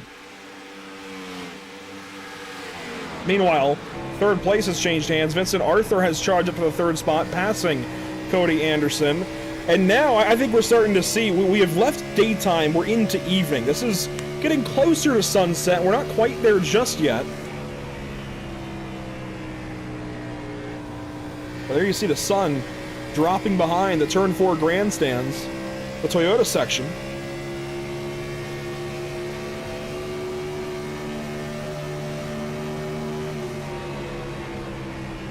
Here's the fight for second. Vincent Arthur looking around the top side of Ryan Housden. That 24 car is going to try as he may, Pass and made. He will take second spot. You know, Andrew, we've talked about it enough that Hendrick Motorsports has had a wheelhouse here at Charlotte, and no two cars in the Hendrick Motorsports staple have been more dominant at this racetrack than the 24 and the 48 car. Jeff Gordon and Jimmy Johnson, well, they came to play, and it was no more apparent than it was in the early 2000s. You saw in the 90s, Jeff Gordon got his first career win at this racetrack here in 1994. Jimmy Johnson recorded multiple Coca-Cola 600 wins, as well as Jeff Gordon. Well, 3 in a row, like I talked about earlier. You did. Multiple Bank of America 400 wins. It was in 2007, 2 years after when this race is placed, that Jeff Gordon won here in the fall to try and upset what was a monster championship run by Jimmy Johnson. Jeff Gordon should have won 2007, but the points didn't exactly play out, and the chase kind of messed things up. But, you know, hey, I am not mad about it as a Jeff Gordon fan in any way, shape, or form, even though it was his best points here. I digress. Further back through the field, Brady Motes over Hunter Sr. and Cody Smith at the moment. This is the fight for the 7th spot. And we talked about it all race long, the differing lines. Motes sticking to that top line, Sr. sticking to the bottom, and the runs on the outside prevail on corner exit, letting them drive away down the straightaway. But look at the run down into turn number 1. Senior's able to draw alongside. Well, before he leaves for the evening, Zach, I've noticed that about 6 laps ago, Chase Durheim parked the number 16, and that is a huge, huge blow for a driver who was best in All-Star qualifying a week ago, then had power outages that took him out of the race. Chase Durheim, what happened there in the backstretch? I don't know, you'd have to ask Dalton. He had 4 or 5 lap fresher tires than me and didn't pass me for 15, 20 laps, and I guess he just got frustrated and tried to bump draft down the back straightaway and got turned around. I definitely had a somewhat strong opinion on it. I mean, I wouldn't have expected that out of Dalton, but I also can't imagine that he would have done it intentionally. So as a driver, right, you can kind of put yourself in his shoes a little bit, but it's not going to fix it, right? You're still out of the race now. The car was damaged. You had no speed. So going to Dover next week and on through these summer races, what do you do to maybe work with him on trying to smooth this over, or do you smooth this over with him? I don't know, I guess we'll have to just wait and see. Last time I got into him, I apologized right after the race and stuff, and we talked it over and we were all good. So I don't know, I guess we'll just wait and see if he reaches out, and if he doesn't, that's fine too. I guess we'll just go about our normal business. I'm not going to race him dirty or anything, and I don't think it was intentional. I think it was just over aggressive and not very smart. When he was trying to pass me, you know, he would bail out of the throttle if he was going to get up into me, and we were racing nice, so I was not expecting it at all. And I saw he had a big run coming. I thought he would just go to the inside and pass me, but did not. Of course, we've seen a lot of speed out of you here at Charlotte specifically, but a handful of racetracks. We keep talking about when is Chase finally going to win a race? Is there a track on the calendar coming up? As we've seen, you're up into the wall, they're out of turn 4, they squeeze and they will get by. But is there a track coming up, Chase, that you feel like you've got your eyes on? At this point, kind of any of them. I feel like I'm the best at 1.5 mile, 2 mile tracks, but I don't know, I seem to have better luck at medium-sized tracks like Dover and New Hampshire and stuff, so I don't know, I kind of had a few bad races here. I kind of don't really have any expectations at this point. I'm just going to go out there and drive as hard as I can. I thought I had a pretty good shot tonight, but Christenberry's really, really fast. He would have been a really tough guy to beat tonight, so yeah, I don't know. We'll just see how it plays out. Hey, best of luck, Chase, the next few weeks. Hopefully we'll talk to you again soon, and hopefully it's for the right reasons. Yeah, appreciate it. I'm definitely going to tune in to watch the rest of the race. You guys always do a really good job, so yeah, see what happens the rest of the night. Good to talk to you. That's Chase Durheim giving us his thoughts on that incident on the backstretch, and I feel his frustration, Zach. He's definitely not happy about how that went, but I do like that he mentioned in that little bit of conversation that he doesn't think it was intentional. I don't think so either. I mean, it's Dalton Tucker. We know how good he is. I certainly can't imagine he would have tried to crash the 16. It just kind of happened that way. As here we go, battle for 4th position, Wayne Sparks and Cody Anderson. I noticed during Chase's interview, these guys had swapped spots. They're still swapping spots. They're not done.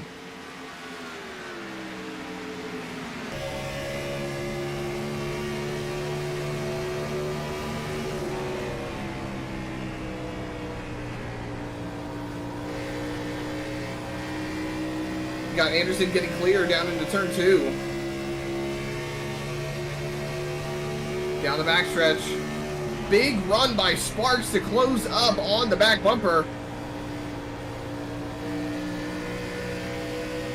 Here comes Sparks. This is getting dicey. Little loose by Anderson off of 4, and Conover's waiting in the wings. Wayne Sparks trying to get back around Cody Anderson. I mentioned earlier, it felt like we had a lot of daytime racing going on, and as we get past the first third of this race being complete, we are starting to see a bit more sunset coming through. The sun's certainly getting lower behind the front stretch grandstands, and even if we hit this, you can see it's golden hour here, and we're starting to get a lot more shadow over the front stretch in turn 1. And really from turn 4 all the way to turn 1 is mostly shaded at this point, Zach. So if we look at the weather conditions now, there you go. 96-degree track temp. The ambient's starting to come down a bit. We're getting closer to the 70s, and then looking at the date and time in sim, yeah, there we go. 7:39. So approaching that 7:45 time that I was kind of mentioning just from memory. I don't live too far from Charlotte myself, so just kind of comparing, when I typically expect the sun to go down right now. Anyways, yeah, that time is pretty close. So we should be plunging into darkness soon. Just probably not for another 30, 40 laps. Into, as far as full darkness goes, maybe sooner, because we are running 2x time, but battle for second, by the way. 25 to 30 laps. Battle for second here. Housden misses the bottom. Arthur has recently passed that 15 car. And I think I see a scrape on the right side of the 15 as well. That might explain the pass, as these guys are now about 2 seconds behind Jake Christenberry, who continues to lead here on lap 110. I'm not be looking hard enough. I don't see that right side scrape.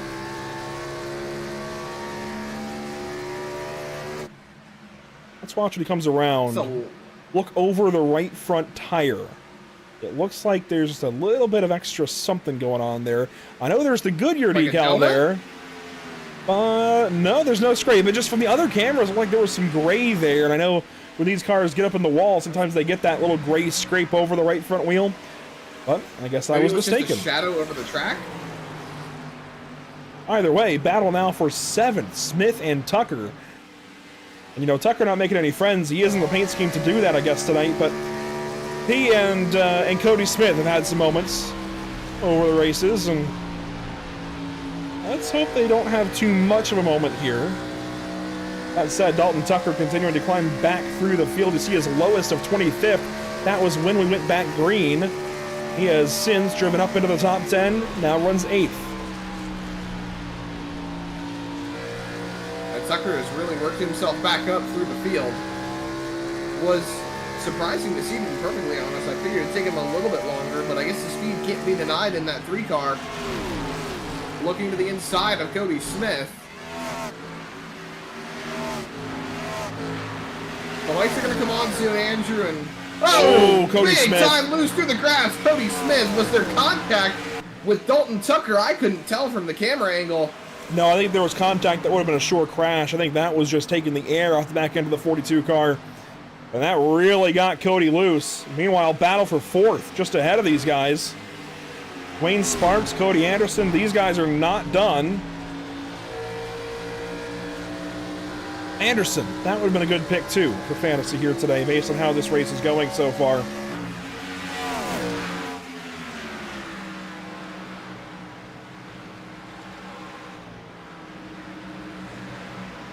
Slow car, Jacob Gladulich to the pit lane. This feels a hair early, Zach, but as there are fewer laps to go now, this might be a slightly more viable strategy for Gladulich to pit a little bit earlier. It might not add a whole pit stop like it may have earlier, so I'm still not sold on it. I still think this is simply too early, but we'll give him benefit of the doubt and see how it works. You saw a lot of guys pitting early in that first run of green flag pit stops. I don't know, Andrew. It might be a good call. It may or may not. I've never been a fan of pitting early. I think you know as well as I do. Well, you should know how I've been when it comes to fuel strategy and tire strategy. Is I am an avid fan of running longer, maybe seeing if you can play that caution in, and even if you can't get that caution, still run it long, have that speed over the course of the run, and use that to your advantage. We saw how much Dalton Tucker was able to work that gap back down after staying out longer, and Brian Jones didn't last very long, pitting 10 laps earlier than the leaders did. Yeah, I really think you want to go at least 50 laps to a run here tonight. I don't think there's much value in pitting sooner than that. I think if you want to pit maybe at 48, 49 and get those couple of laps of fresh tires, that's okay. That can still get you some ground on the undercut. And then you're on mostly even tires with the guys that pit after you. But I don't think pitting at 40 laps complete in a run is the way to go tonight. We'll see. There's still time, but we are properly in golden hour. I will say one thing about iRacing. I love iRacing. It does so much right. I think this is a little too orange, though, for Sunset. I've spent many sunsets, many evenings at this racetrack, and it just doesn't quite get this orange. It's cinematic, I give you that. What's that? I was going to say, as someone who's also spent quite a few sunsets at that racetrack, it can get pretty cinematic. Especially watching the sun set behind the turn 1 grandstands. Or, no, it sets behind the grandstands, I know that, but it's sort of 1. More so behind turn 4. I was going to say. Trust me, my calves would know. So, to talk more on this, why we know so much about Charlotte and why we spent so much time here, of course, Zach races at Charlotte Motor Speedway over the summers in his Legends car at Cookout Summer Shootout. That's the 8-week, 10-race season of racing that happens in June and July at Charlotte Motor Speedway on Tuesday evenings. You can watch it now on Flow Racing. Past seasons, past years, I suppose, have been on USLegendCars.tv and on LegendsNation.tv, and I'm sure other platforms farther back. But now you can watch it on Flow Racing. I work the broadcast side. So Zach races, I broadcast, and that's kind of how we found each other, I feel like, Zach, and ended up meeting at the Coke 600 in, what was that, 2021? Yeah, actually, it was in 2021. Yeah, so we go a while back now. Working on 5 years this year. When I started going into the Cars Esport Tour, when you were hosting that with Pit Road TV, and then shortly after that, I saw an Instagram post about Pit Stop TV. Pit Stop TV was hiring for broadcasters and social media, and I started with NARL and posting social media updates, and quickly after that you said, hey, let's hop in the booth, and then all of a sudden that turned into, well, the working relationship that we have now. And here we are with pit stops now. Kevin Baumler, Colin Rochelle, and Donald Kite come in this lap, just a little while after Vincent Arthur pitted this lap as well. There's Housden into the pit lane in the background. This is still a little bit early, but this feels a little more like appropriate undercut territory, kind of 45, 46 complete for these guys. Very different to 39 laps complete for Jacob Gladulich, and this is bringing in a lot more cars behind Housden, actually. This brought in Skinner, Tubb, oh my gosh, Watrous, and Henry Oakes, all coming down the pit lane. Question is now, when do we see Christenberry pit? Right now, 47 laps complete.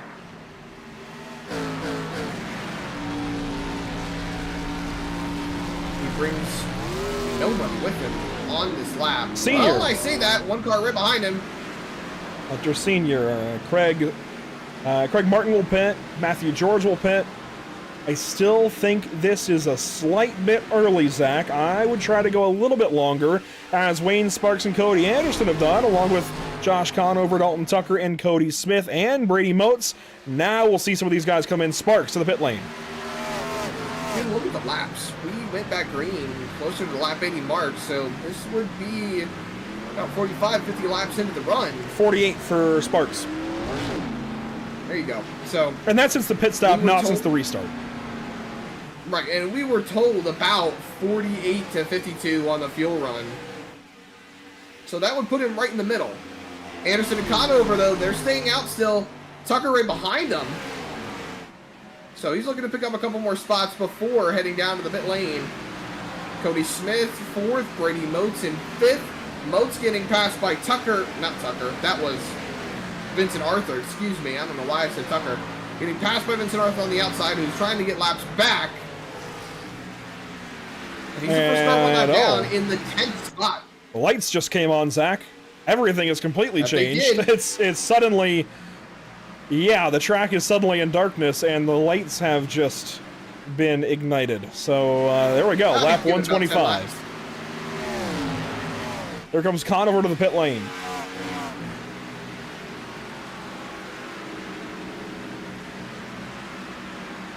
We saw Vincent Arthur there. He is the top of the drivers that have pitted in this run so far. Brian Jones has elected to go longer this run versus shorter in previous runs. And there you see Arthur, followed by Housden and Christenberry. So the top three have just about flip-flopped. Christenberry now chasing these guys down. I wouldn't panic, though. Give it some time.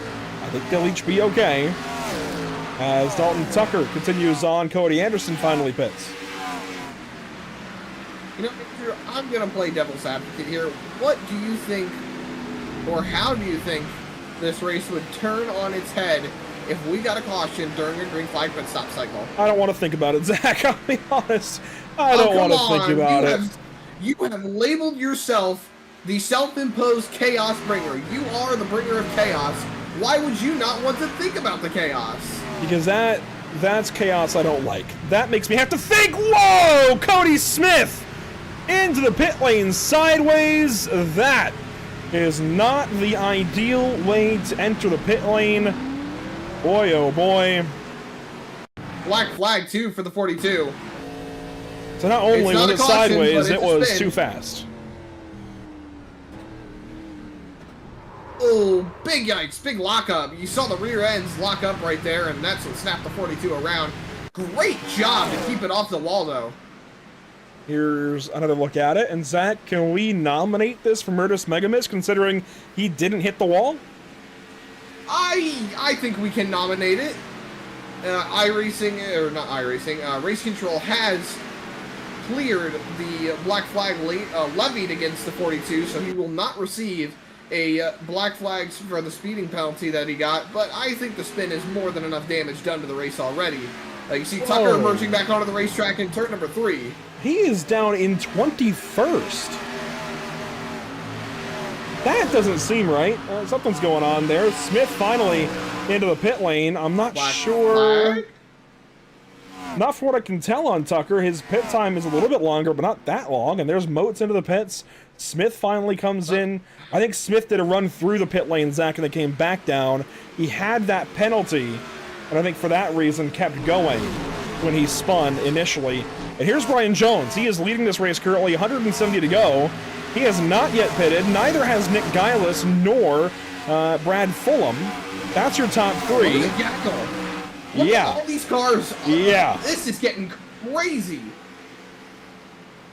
Brian Jones is just letting them all go. See you later. I'm staying out. But he's got to find a way down. He's got to try to get to the bottom to pit. He's trying to there, Tubb to the inside. He should have a gap here before Anderson gets him.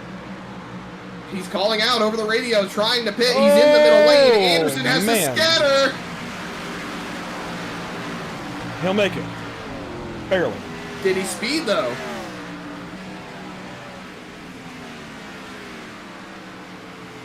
That was pretty hot on entry, I'll say. Any news yet on the speeding? Not from what I'm seeing. Now, I want to preface this because my race control timing allows me to see black flags and any potential penalties. The only thing it does not allow me to see is speeding penalties. Pit road penalties are not shown as a direct black flag against the driver unless they choose not to serve it. So I can't see if they have a penalty. I have to actually watch them to make sure that they don't have a penalty. And from what I can tell, Brian Jones does not have a penalty. He is out and away through 1 and 2 on the apron.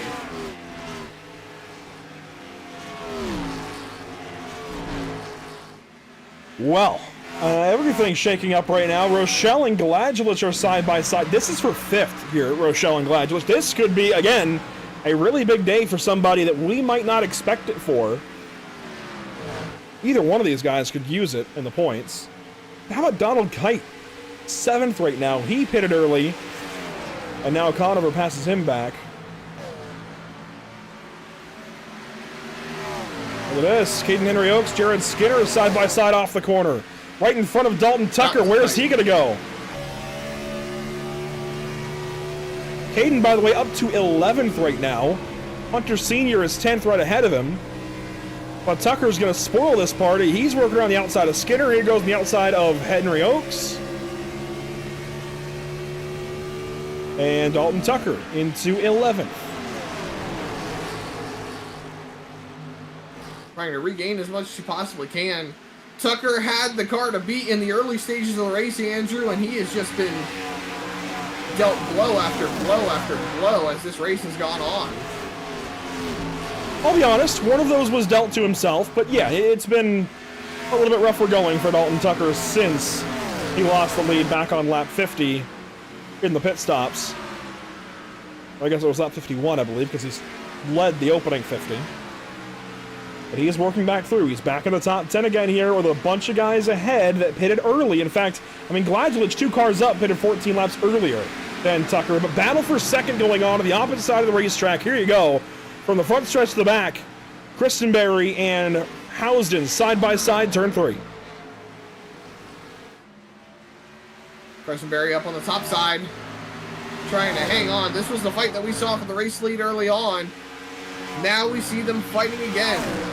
They had some supporters out there on the YouTube chat, I will say, cheering them on when they were racing for the race lead. And now we see them racing for the second spot as Vincent Arthur is driving that 24 car off into the sunset. And, you know, I want to go back to the power rankings here briefly. We don't see these guys on here. Housen's been on here a couple of times, but right now, these guys are not really in the scope of the top 10 drivers. You know who is, though? The race leader, Vincent Arthur. He has pulled away by 1.5 seconds over these two. He did pit a little bit sooner than each of them. This could be a big season-building day for Vincent Arthur. Of course, he's got that win back at Martinsville, but otherwise, it's kind of been famine for the 24. That was his one feast. Now, for other drivers on this graphic, Wayne Sparks, he's up in 4th. Then you've got to drop down to Josh Conover in 6th. Then you've got to drop down to Dalton Tucker, who's currently 8th on the racetrack. Kevin Baumler is in the top 10 barely. He, I think, is going to drop back out of it over this long run. And then Anderson is not on here. So we only have, what, is that 4 or 5 guys from the top 10 in power rankings in the top 10 on the racetrack right now? That's what I'm talking about, Zach. This is one of those races that tends to just shake things up a little bit. I don't know why. Maybe it's because everybody kind of has experience at Charlotte in some way. It's kind of one of the default tracks in NASCAR racing. I don't know, but it seems like it brings out just a bit more parity than a lot of tracks we go to. You're not wrong, and I think the power rankings will definitely show that. Let's not forget, Hunter Sr. had the highest recording power ranking score in Pit Stop TV history since we started doing the power rankings. I think, even though it's dropped a little bit, he's still shown that he's relatively and strongly competitive. He, you know, took the money out of my wallet because of it, but I think the power rankings are definitely showing where these guys are at as we roll through the remainder of the season. And as we get closer and closer to the chase, this is a fight further back. This is Anderson and Baumler fighting in the top 10. This is the first time we've really seen Kevin Baumler be in the conversation for the most part today. He's had a relatively quiet day. Not really much time spent inside the top 10. He started down the 20th spot. He was as high as 9th, but he hasn't really been riding there most of the race, Andrew. So it's good to see that 81 car is starting to stretch his legs a little bit as we near the halfway point of the race. Yeah, Kevin was pole sitter at Richmond a couple of weeks ago, and I really thought he had something. I really thought Kevin might have a win on his hands there. It just did not pan out that way. The number 81 since then has kind of been a letdown, if I'm being honest. Kevin, he's had a couple of rough times, some rough races in the BRB Sundance Pro Series. The problem is he's got really good speed sometimes, and I mean, he flipped it over in BRB. We go there next week here in NORA. Hopefully he has better luck there, but I don't know, Kevin, right as he heated up, it's like somebody put ice on him. I don't know if they're trying to like hard boil him like an egg or what, but I don't know.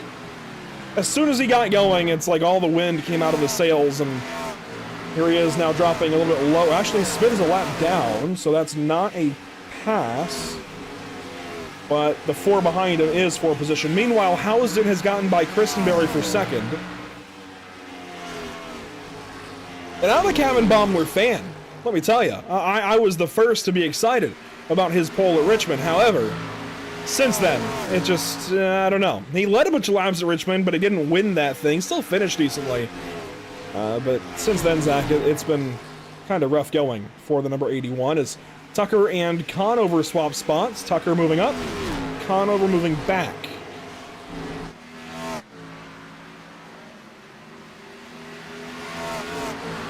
Also, then you have this guy, Donald Kite. He's had some good runs this season, but not lately. I mean, he opened the season really strongly, was in contention for the chase, was on our top 10 power rankings list a couple of times. Since then, though, since probably halfway through the races we've run so far, it's been not great. And there you go, loose off the corner. A little more not great for the 21 car. Great paint scheme on that 21. Mimicking what Ricky Rudd actually ran for the Wood Brothers back in 2005. It's a fantastic car, but... And I mean, let's be honest, he's top 10. He and Kevin right now, nothing to worry about. They're top 10. This is still going good for them at the moment, and we still have half the race to go, Zach, as we're approaching halfway in just a few more circuits.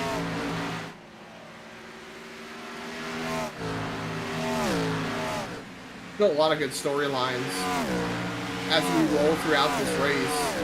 I mean, we've seen the hand change quite often so far. I mean, we had Dalton Tucker leading. You had Conover running at the front. You had Christenberry, Housden. Brian Jones seems to be having the long run pace overall, the lead as we roll through the green flag stops.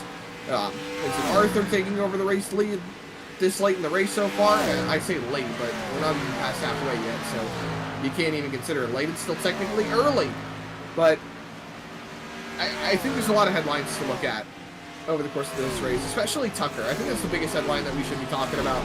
Started on pole, led a bunch of laps, had some self-inflicted damage. I know we've covered it, but it's just such a big headline. He's had such great speed, and he's currently still trying to dig himself out of the hole. We shouldn't be seeing him in the 5th spot, and the top 5 is no slouch of a finishing position, but we should be seeing him top 3 right now still.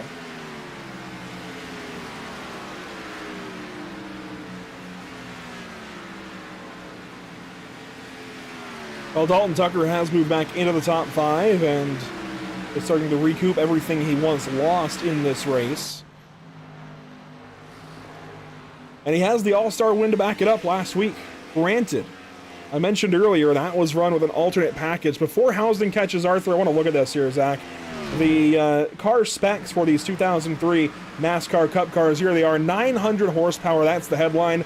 Last week we bumped that up to 990 effectively, plus 10% power. We didn't touch the weight, but we did let these guys make some tire pressure adjustments. They can't do that here tonight, so it's all fixed setup otherwise. You see some of the other details. The big headline, where we're happy as NASCAR fans now to see anything over 700, these guys were at nearly 1,000 last week. They're still at 900 this week. It's a lot of power for these cars to handle. A lot of horses underneath that hood. And battle here for 7th. Anderson gets the best of Rochelle. It's going to take one more pit cycle, I think, Zach, to see who our real favorites are. As Gladulech pits at 36 laps complete. This is way too soon. He's going to end up making a full extra stop at this rate. He needed at least like 5 to 10 more. This is too early. I think. I could be wrong, but I think this is too early. So what's the game plan then? What is the effective game plan from pitting this early? I mean, he's going to pit again at what? Lap, call it 190 even, to be round. And then after that, he'll pit again at, I guess, say 230 to be round if we're doing 40 laps. And it might even be sooner than 240. After that, again, 280. And then you would have a short run to the end. But if you go off of Arthur, for example, as the race leader, he went to what, 42, I think, 44? Arthur then would be running 12 more laps from here. That would put it at 165. He would run then to what, 210? And then have 90 to split perfectly to the end. So he already is doing one less stop than Gladulech. At the current rate these guys are pitting.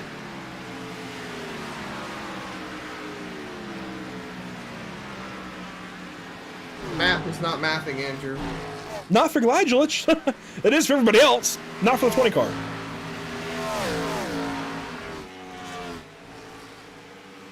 I don't know. Jacob always has a very particular way he runs these races. Maybe it works out. I don't know. But right now, I don't have much confidence in the strategy. I don't think it's going to work out for him. We'll see. And we could always have cautions to shake this up. But, you know, as we work on lap 155 here of 300, we've only had one to this point. One caution, 3 laps, 13 lead changes, though, and 154 laps complete.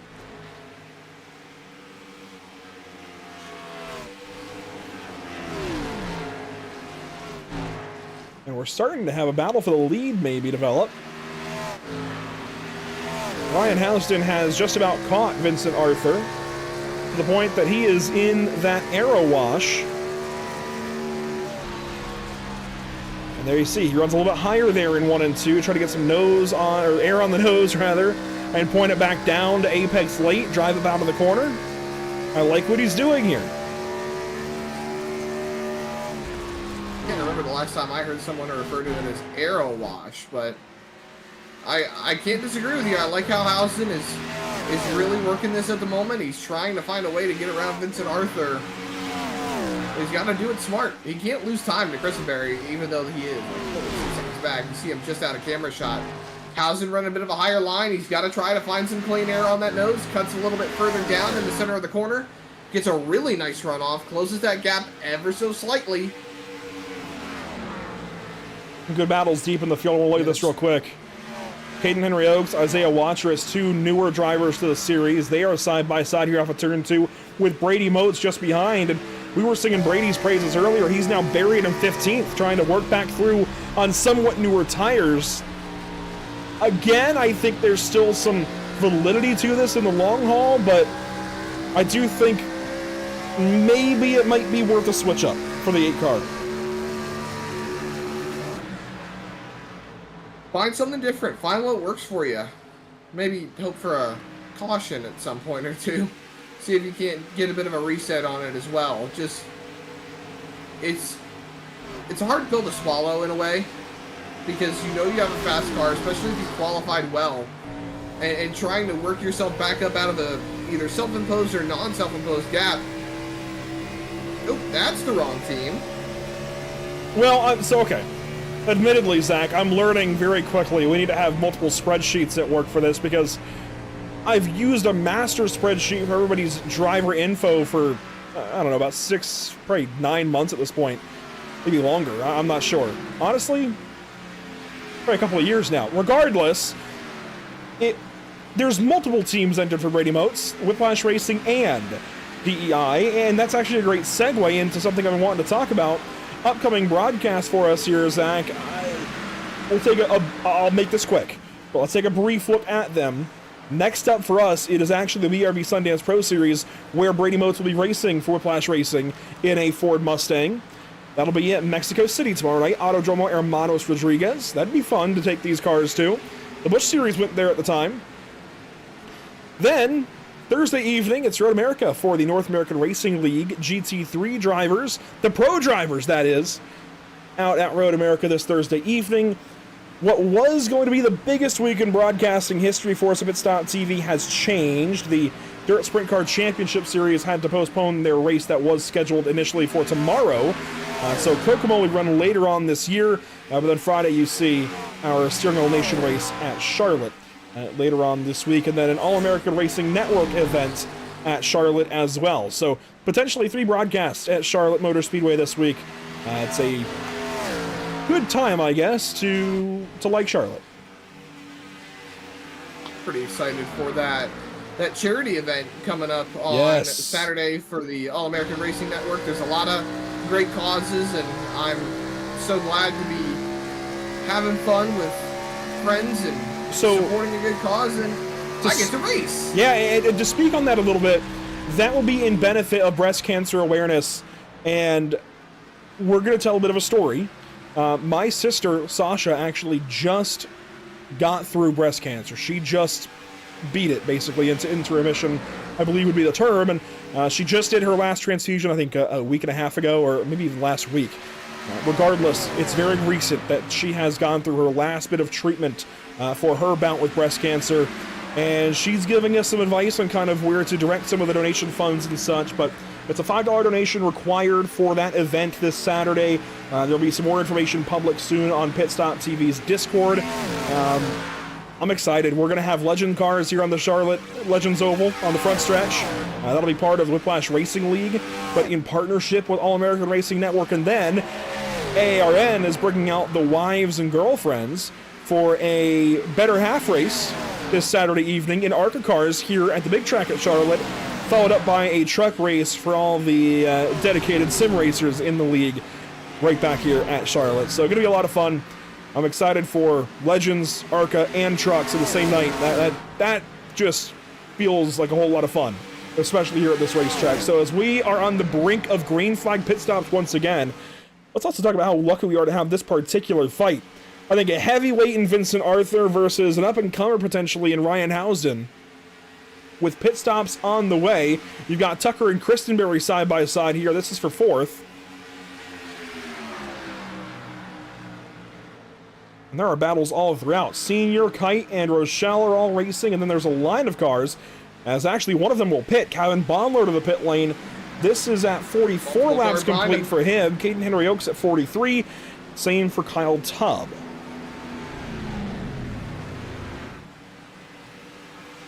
And Arthur into the pits. This is 45 for him, just like I was saying. So yeah, so this will put him at 2 more stops, I believe. Around 210, and then again around 255, and then to the end. While Gladulich needs 3. It just hit me. I was doing a lot of math in my head, and a lot of the math I was doing was math for 400 laps, not 300. By the way, did you see this 28 car? Something has happened very quietly to Nick Geilis. Let's go back a little ways. This is already like 4 minutes ago. 5, 6, here we go.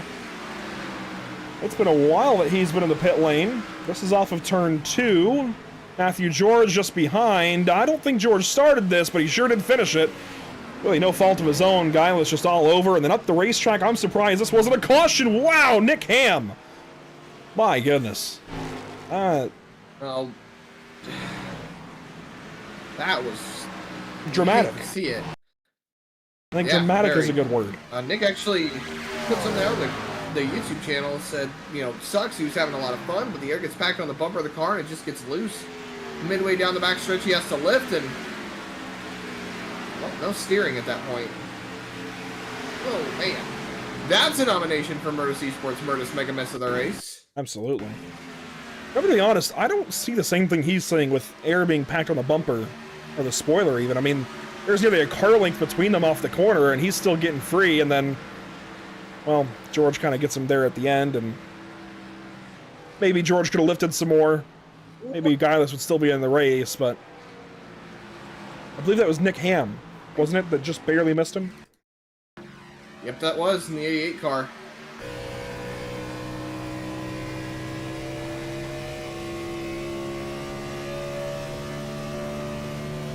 Watch this. Whole lot closer than he wanted that to be, that's for sure. Even that was too close for me. Cody Anderson leaving the pit lane. Boy. He just gets passed up by Brady Motes, who's still on the lead lap. Here comes Hunter Sr. to go by him. So Sr. is slotted to be about 5th so far of the cars that have pitted. Vincent Arthur is already back up to 7th in live time. He is a lap down, though, as we work into this next pit cycle. 6 cars ahead of him have yet to pit, with Cody Smith also yet to pit. Yeah, you know, I wanted to get a better look at Nick Guileless' machine, and if he's still in the pit lane, I guess we can do so a little bit here. But he's got the Darth Maul colors on that number 28. Of course, it is May 4th, and if you are new to this, maybe, May 4th is kind of looked at as Star Wars Day. Not kind of, it's looked at as Star Wars Day, because there's a famous line in Star Wars universe that is, "May the Force be with you." The Force being, I could go into some really nerdy stuff, but basically... Oh, I could get so nerdy. Right, but I'm gonna try to keep this simple. Basically, telekinesis, I think, is the simplest way to put it. But it's so much deeper than that. No. It's so much deeper than that. But for somebody who maybe doesn't know what Star Wars is, Zach, I think to keep it simple, telekinesis is probably the simplest way to go, and it doesn't do it justice. I know that. Trust me, I know. But I think that, again, in layman's terms, telekinesis, even telepathy would kind of fit. But again, it's so much more than that. Regardless, May the Force be with you is the line, and today is May the 4th. So you can see where that came to be. May the 4th be with you. And then, of course, we have Revenge of the 5th tomorrow. Oh, I was gonna say that. Yes, I forget what the 6th is. Regardless, maybe it's Revenge of the 6th, maybe not. I don't know. People have come up with different names for each of the days this week, and it's Star Wars week. If you haven't watched Star Wars, get Disney Plus, go watch it. Just remember, being a Jedi is an actual religion now. It's not a recognized religion, but it is a religion, nonetheless. See, I'm glad Nick is backing me up in YouTube chat. That's a description. Again, it doesn't do it justice, but it's a description as, whoa, some close calls there. Passing the 48 of Josh Conover, who now pits at lap 175 complete. This is 49 laps for him. And he's shaping up to have a shorter run to the end at some point. Much like Brady Motes, Brian Jones, and even Brad Fulham. Is that the right way? I don't know. But it's at least what they're shaping up to have later on in this race, as Motes works laps 46 of his run. If I were him, I think I'd just call it. Go ahead and pit. Well, you've made your bed, you gotta lie in it now. He's going to keep on digging. Making some hay, as they like to say.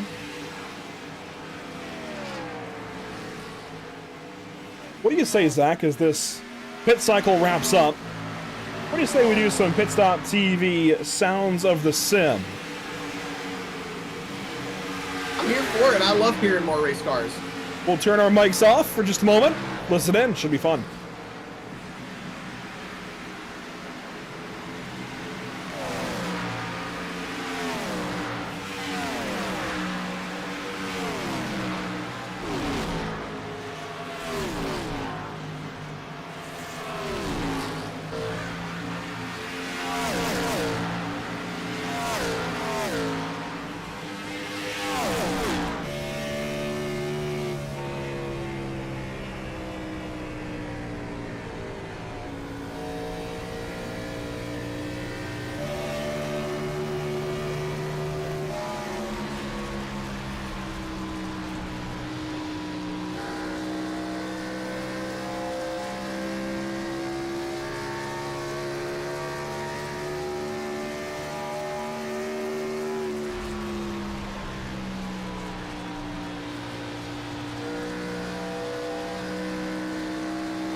And so we rejoin you here, lap 185. You just saw Brady Motes take it to the pit lane. He gives the lead up to Brian Jones for the time being. Brian Jones now working on lap 54 of this stint. Motes at about lap 53. I'm not sure why they're going so long, Zach. Jones would still need to go another 5 or so to really make this worth it. But I'll tell you what, I care, but I don't care at the same time, Zach, because while we were in Sounds of the Sim, my beautiful fiance just brought me in a chocolate strawberry banana smoothie. Unbeknownst to me, she got a Ninja blender earlier this morning, delivered by Walmart, and she had to break it in, I guess, and I'm not complaining. It's pretty darn good. Here we go. This will be a lead change as Arthur looks to pass Jones. This actually holds Arthur up a little bit. Jones is not yet pitted. He's at 55 laps, while Arthur's run 20. He's going to set up a really big differing tire Yeah. strategy amongst the guys, because now we're going to have guys like Brian Jones be a little bit faster, but more than likely he's going to be a lap down as you know what? roll through pit stops. Jones has just about made it far enough to cut a pit stop out. So this is now lap 56 for him. If you split the laps remaining, Zach, he has to run 56 and 56. And he gets to the end. So this is the point where he can kind of cut a pit stop out. He's gone far enough. If he replicates this, and yeah, he's going to pit. If he replicates this 2 more times, he only has to make 1 more stop after this stop. So this is kind of the beginning of the pit cycle now for Jones. The math is somehow mathing for me. Moats is close, but I don't think close enough. Jones, I think, has done it, and there you see, Gladulich is in. So, already, Gladulich made an extra stop versus Brian Jones. That math is not working for Gladulich. I don't know what he's up to tonight, but that's going to bury him. He's already 22nd, and he's exiting the pits right now. He's going to go a second lap down here, and that puts him on the same lap as Brad Fulham, who pitted a lap ago. Yeah, I don't like this for the 20 of Gladulich at all. It's just not going to work. But, hey, you know what? I did some digging on the Star Wars Week thing. And there's a couple of ways you can go about it, Zach. There's a few different ways to, I guess, name each day of the week for the week. You, of course, have May the 4th be with you. There's always a bigger fifth. That is a line from... There's always a bigger fish. A line by Qui-Gon Jinn, played by Liam Neeson in The Phantom Menace. Then, of course, Revenge of the Sixth. That's one of the movie titles that is... Revenge of the Sith. Yes, Revenge of the Sith. There's also I Am the Seventh, which I guess is a play on I Am the Senate, a line by Emperor Palpatine in The Empire Strikes... No, what's the movie title? It's number 3. That was in Revenge of the Sith. That was no. It was Revenge of the Sith when the 4 Jedi from the Jedi Council went to go confront Palpatine about corruption and being Darth Sidious, and well, we all know what happened there, but we don't need to go into that. I don't really know how this works in for the 8th. What I'm looking at says that's no moon. 8's a space station. I don't like that. That's forced. That's a line from Obi-Wan Kenobi, but that's forced.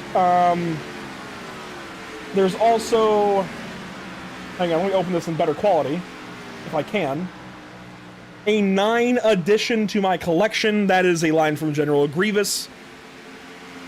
That was also from Revenge of the Sith, taking a lot from Episode 3. And then it's Treason 10. That's again by Palpatine or Revenge of the Sith. Again, I don't like that one. That's kind of forced. So the other one that I found while we were doing Sounds of the Sim, May the 4th be with you. There's always a bigger 5th. 6 is the way. I suppose that's from The Mandalorian. Then there's I Am the 7th still. I find your lack of 8th disturbing. I kind of like that. That's Darth Vader kind of play on I find your lack of faith disturbing. A 9 addition to my collection again from General Grievous, and then still it's Treason 10. I don't really like the It's Treason one. I don't know. That doesn't fit as well. But, you know, we were talking about Josh Conover earlier in the race, and certainly I think there's some parallels to draw between the 48 in 2005 and in this season of 2026 racing here for NORA. I think those parallels, though, are kind of more like squiggly lines. It's not been the same kind of season as Jimmy Johnson had back in 05, here in virtual 05, if you will, for Josh Conover. But there's still time. Johnson won this race back in 05. I don't know that Josh wins this one today as Caden Henry-Oaks grabs the wall. He's also mired in 11th right now. Again, just by the way these pit stops have fallen. Josh Conover, 11th spot right now, just over 100 to go. I don't have much confidence in this right now. He hasn't really done anything wrong. I think he just doesn't quite have the pace of the guys ahead of him right now. And that's okay. Sometimes you're just going to have days where you just run where you run. But I want to agree with that, though. In some way, shape, or form, I want to. But Conover has time and time again shown that he has been a race-winning contending car, and he has been one of the guys that's been able to save tires over the course of a run. But he really fell off in the early stages of the race. I don't know where it went, but he fell off very, very quickly and very, very hard. Didn't exactly go outside the top 10, but definitely went outside the top 5 for a brief moment. And this is a little bit... Could it have been weather? With the weather conditions now, the air temp has dropped another 4 or 5 degrees down to 76.4. The track temp is still kind of up there. I think that's an overall kind of average temp of the racetrack. So the racing line is still pretty warm, but I would guess that turn 4 to turn 1 is probably cooler than turn 2 to turn 3 still. And that humidity is starting to jump up. The wind is still negligible. Although those gusts up to 78 miles per hour, that's getting a little more, I guess, worth noting for these guys. As there's Watchers and Henry-Oaks into the wall off of 4. Also, we are building some cloud cover, Zach, and what I've noticed in my years on iRacing, as I approach a decade on this sim, when we get more cloud cover, we tend to hold more heat in the racetrack.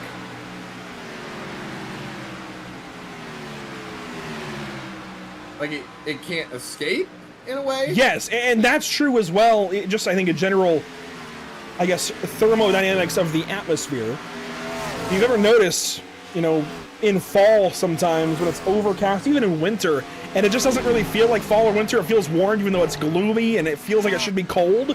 It's because the clouds are holding temperature in. So it actually kind of holds the temperature almost, I don't know how to explain it, kind of like, how can I make this make sense? Like a greenhouse? Kind of, yeah. That's not a bad way to look at it. It's kind of like if you were to take a hot plate of food, for example, or even maybe a hot skillet, okay, and take that off the burner. It's slowly going to dissipate heat, right? It's going to lose heat as it's off the burner. It's going to take a little bit, sure, but it will eventually cool down. If you hold, I guess, a covering over that, whether it's just the glass lid for the pot or pan or whatever, that's going to, hold that temperature in a little better. It's not a great example, but it's one, I guess, kind of like equating the force to telekinesis. Maybe today is not my day for analogies, but regardless, the clouds kind of hold that temperature in. That's the point I'm trying to make, as here we go, housed into the pit lane. This is only 34 laps into the run, but I think what he's seeing here is you can go from here on one more stop to the end, so he's going to get this undercut. And this is where guys that maybe have been stretching the fuel run out kind of start to realize, hey, this has not been working out for me. Let's make this quick switch of strategy.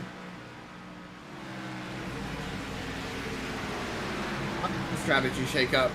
One I do not like to do late in the race, because I feel like if you have really stuck to a dedicated strategy so far during this race, I feel like it's time that you stay with it.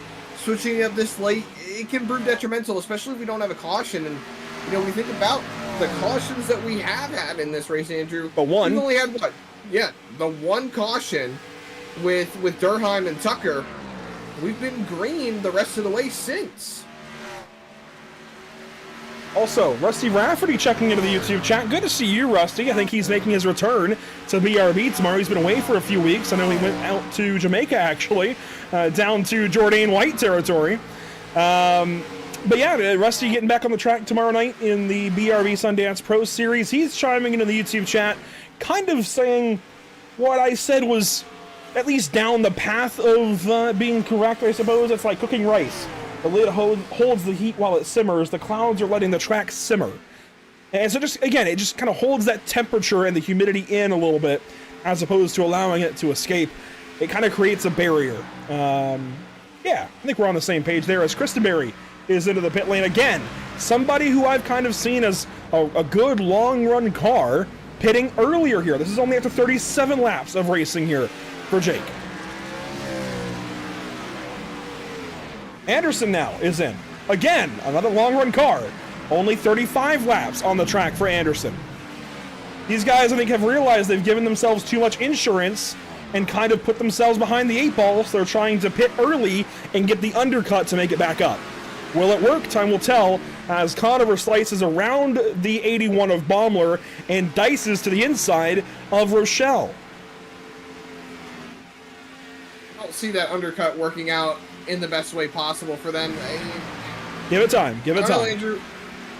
I still believe that if you work with your strategy for this long, that it's best to stay with it.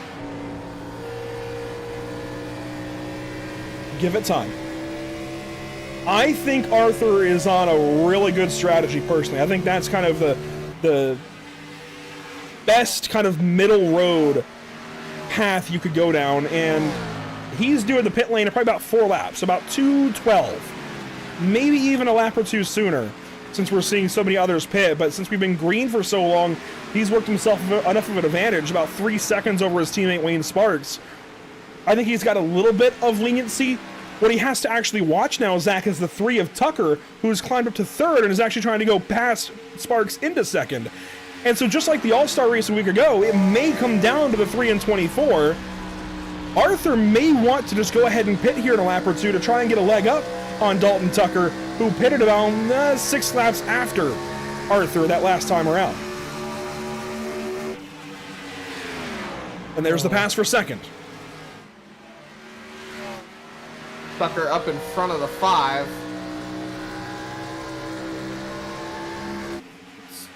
It's a hard call for me.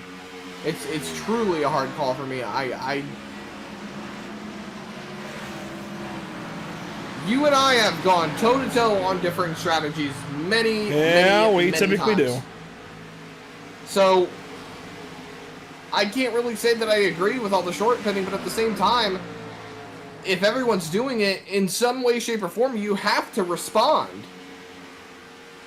Skinner down to the pit lane. Tucker in. Or Tucker not stays Vincent, out. Arthur. Arthur comes in, Sparks came Why in do there. I keep doing that? We'll give you a mulligan or 2. As Caden Henry Oates is in the pit lane, along with Jared Skinner. There they both go. And you see Arthur and Sparks. And I want to come back to the 5 here for just a brief moment. As Arthur works back onto the racetrack here. I guess I can leave that up, actually. Let's talk about this 5 tournament. There we go, the 5. Brought to you by Sparks Builders. 5 drivers qualified in at Talladega. Before Talladega, it was Atlanta. The top 5 from Atlanta qualified in to do this at Talladega to kind of kick this off. And then it was the top 5 from Talladega. Granted, we did kind of blur the lines a little bit. There were some drivers that would not have made it tonight. Cody Reeder, Dustin Kleba, and then even Brendan Maddox would have been an alternate. So we ended up going down the results a little bit to bring guys into it that would be racing tonight as Christenberry crushes the wall there trying to get up to Vincent Arthur. Arthur is ahead of that number 11, but not ahead of Housen. So we'll get to that in a second. But you see the 5 car numbers listed. The 4 of Hunter Sr., the 5 of Wayne Sparks, the 20 of Jacob Gladys, the 25 of Matthew George, and the 42 of Cody Smith. Early, it was looking like Hunter Sr. had the leg up. Then it was Cody Smith. Lately, the last 100 laps or so, it's been Wayne Sparks out in front of this. The highest of those 5 drivers in the results later tonight gets $50 automatically if they manage to win the race as well. That's an extra 50. And Zach, you have put up $50 of your own cash as Murdo's Esports has come on to partner with this as well for this race because you made a bet at Talladega. What was that bet? The bet was that if one of the Morgan McClure Motorsport cars managed to win the race, I would put it up an extra $50. And well, under the caution flag, Josh Conover confirmed that the money had been received, and well, it's definitely going to someone for whatever happens tonight. And there you see Tucker back on the racetrack. He's going to exit behind Wayne Sparks, just ahead of Cody Smith, who has not yet pitted in this cycle. And he's blocking the heck out of Cody Anderson down the backstretch. That was a big moment there, dramatic between those two. Now let's kind of recap where these guys are at. So Brady Motes is now leading this race.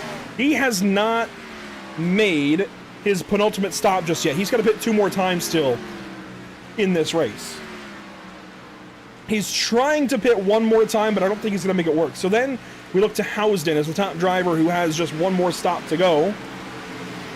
He is now ahead of Brian Jones. He pitted 12 laps ago. Jones pitted 26 ago.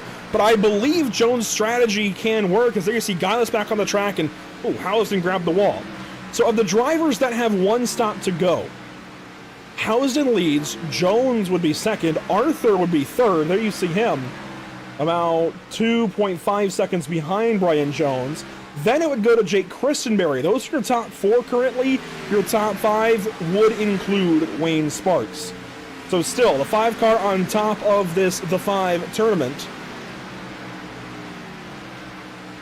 As these guys start to settle into late run tendencies and strategies, Ryan Housen's actually about to pass Brady Motes on the racetrack for position. This would be for the lead.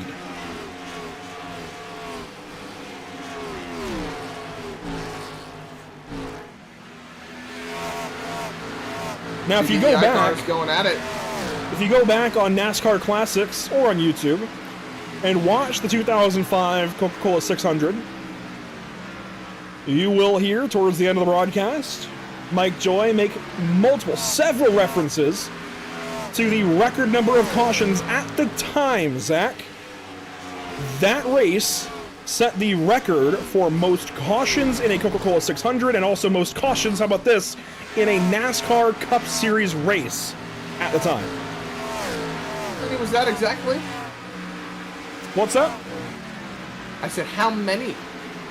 I believe the last one I heard when I was watching through earlier was 22. My goodness. I'm going to double check the eventual number. It was Jimmy Johnson who won the race. I've said that a few times already. I'm looking through the caution stats.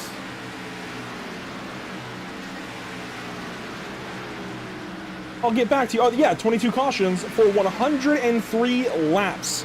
Zach, that sounds like an iRacing lead. That sounds like an iRacing number.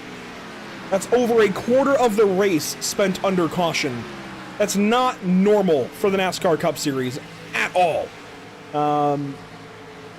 This race that year was definitely odd.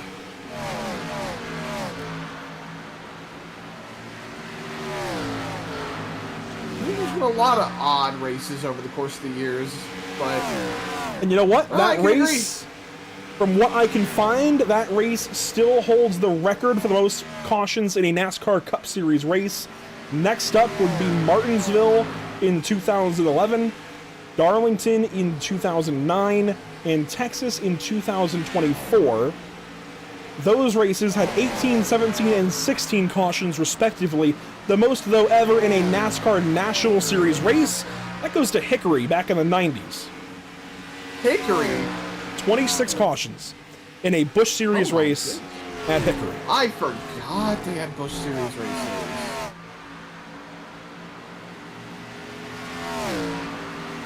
In fact, we'll get to the year on that. That was 1992.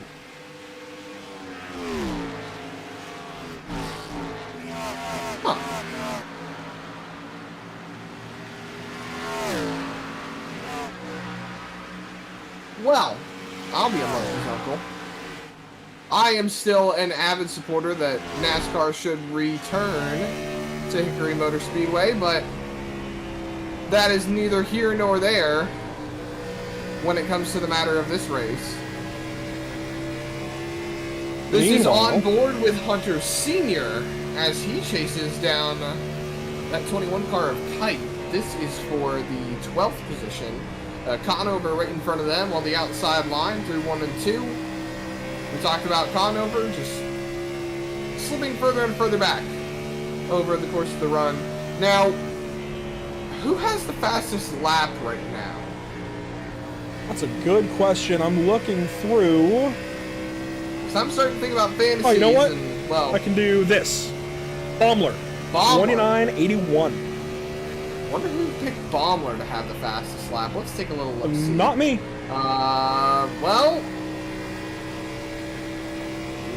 nobody actually. You know, I guarantee you. Well, I can tell you that Everyone picked Tucker. not everyone, but most. Most. Going back to the All-Star race last week, we did fantasy for it as Nick Ham comes into the pit lane here. This is a little bit early for a final stop, so he's going to have one more to go. But back to the All-Star race a week ago, as there you see Vincent Arthur slowly running the 15 of Housden down.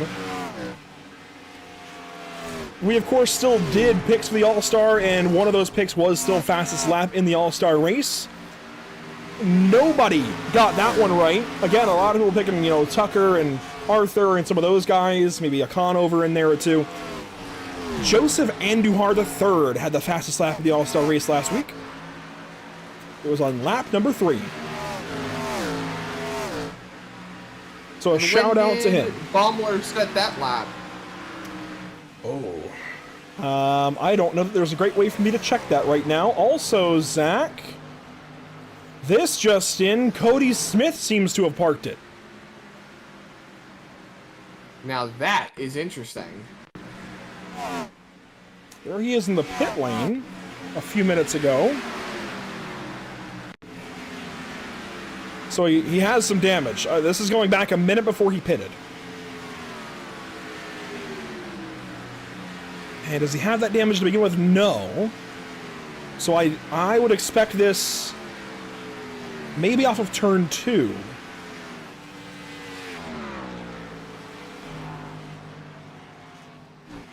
Once again, this is Cody Smith. He's now out of the race.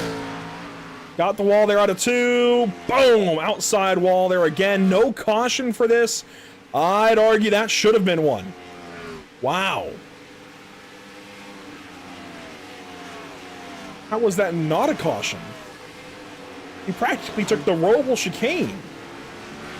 Pretty surprised it wasn't.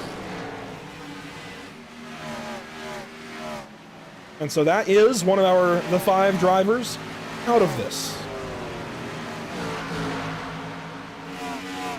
That sucks. You know, Cody, one of the other 2 Star Wars paint schemes in this race. You see a lot of Jedi vibes. Well, the Death Star on the side of the car.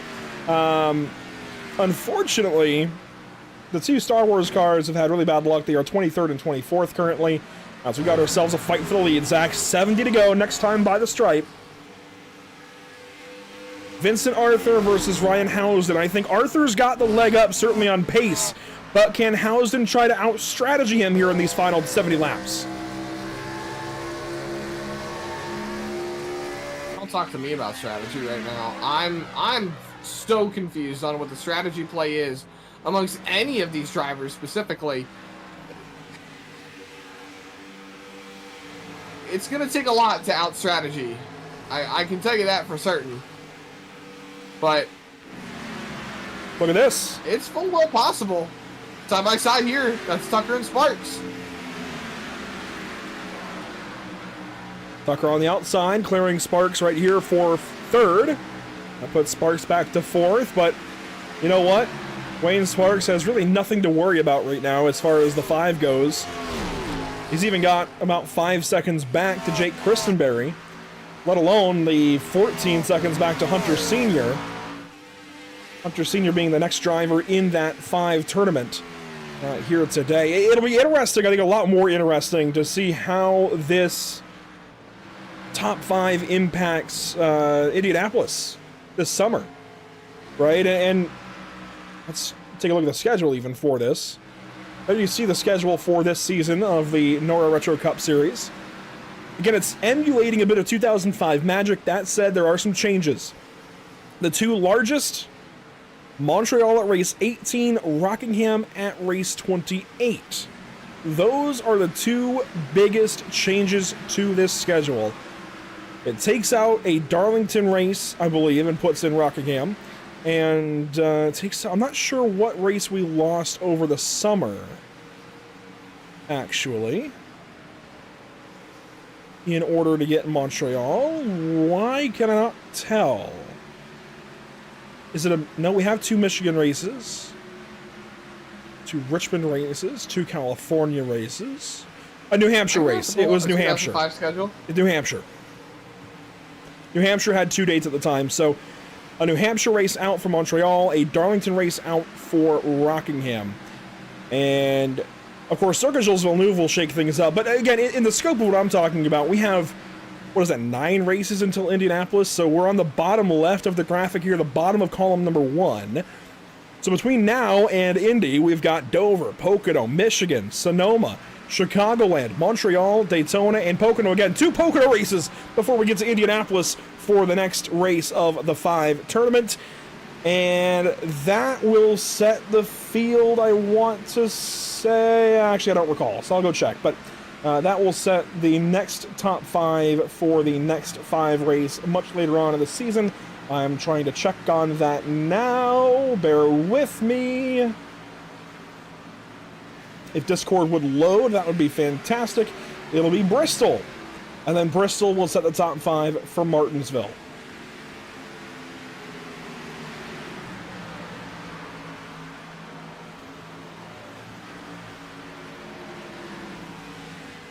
Brady Moats, Brian Jones. They've just swapped spots. Moats passing Jones.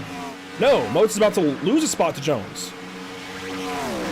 Moats is on 52 laps here. Jones on 48. So this is actually where it's very important for Moats to go as far as he can. He needs to get to probably lap 240. 248 would be the margin. Maybe 244. Maybe 244. I still don't think that's going to happen. Yeah, maybe do even 243 and be okay. Because again, Jones, you know, based on his numbers on the last stop, he should be good at the end of one more stop. That would come at 244. Since he's running 56 lap runs. So if Moats can get to 243, he just might be able to do this. It's going to be really, really tricky though, and it's not going to be easy, that's for sure. He's going to have to be very, very disciplined. And I want to listen in. Is he putting the clutch in at all to save fuel? I mean, that's what you would have to do, I would think. Oh, no clutch in. He is still ripping around the racetrack and doing a good job of it, holding position. I just need him to hold as much as he can in the top 10. I have Tucker, Sparks, and Moats as my 3 picks. I actually picked Brady Moats to win the race, so I wonder if the strategy will play out in his This favor. is not going to work. Brady Moats heads to the pit lane. He needs a caution. That might have even been a little too hot at the line. That was close. But Brady Moats comes in. That is 54 laps for the number 8 car. Meanwhile, Dalton Tucker has just about run teammate Ryan Housden down. No matter how you cut it, I mean, Housden may not win this thing, but what a night for him. This kind of puts him on the map as a contender on these intermediate races.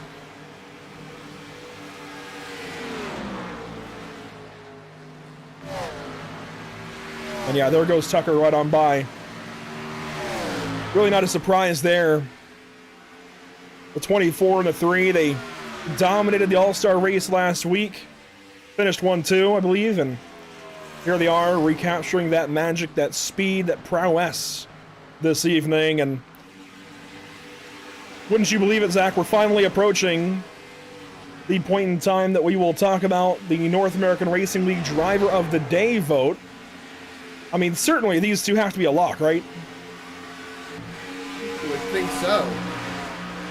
They've done a fantastic job. You know, if you look on the ticker, I've got laps led up currently. 70 for Arthur, 60 for Tucker. That there is 130 of the 242 that have been completed. We'll get another 23 from Housden, just 1 from Sparks, 52 from Christenberry, 3 from Anderson, 12 from Jones, 3 from Conover.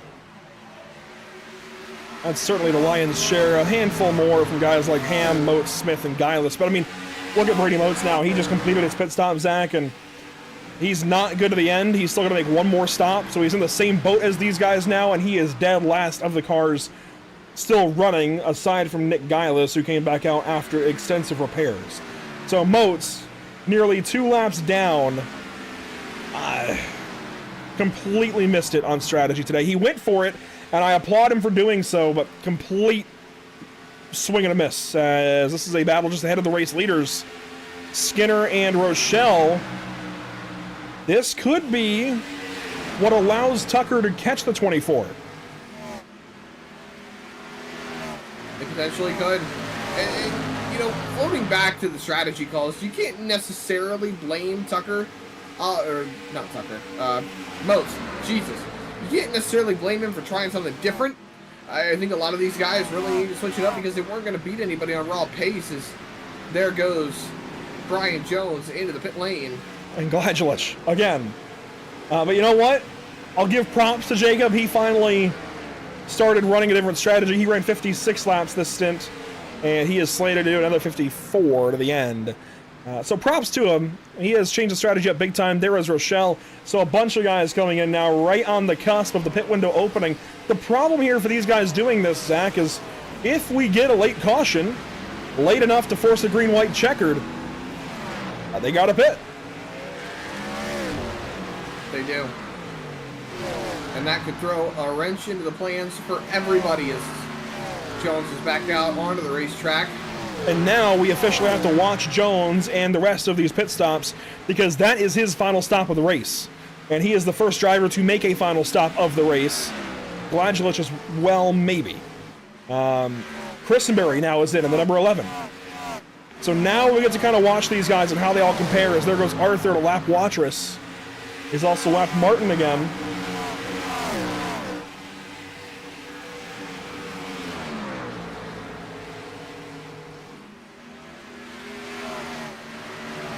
There's a lot yet to be decided, and Tucker is slowly reeling that 24 in. There's Arthur down the backstretch, and there's Tucker in the 3.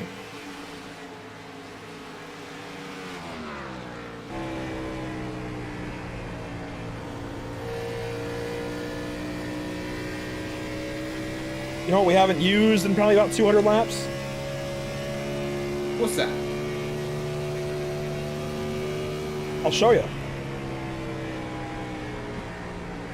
Lap time comparison on your screen. Arthur, Tucker, Housden, and Sparks, your top 4. And actually, we can probably even sub Sparks for Jones, just for the sake of seeing what new tires will do. And there you see Jones' last lap was his best of the race at 29.946. It's a second and a half faster than the rest of these guys on this comparison graphic.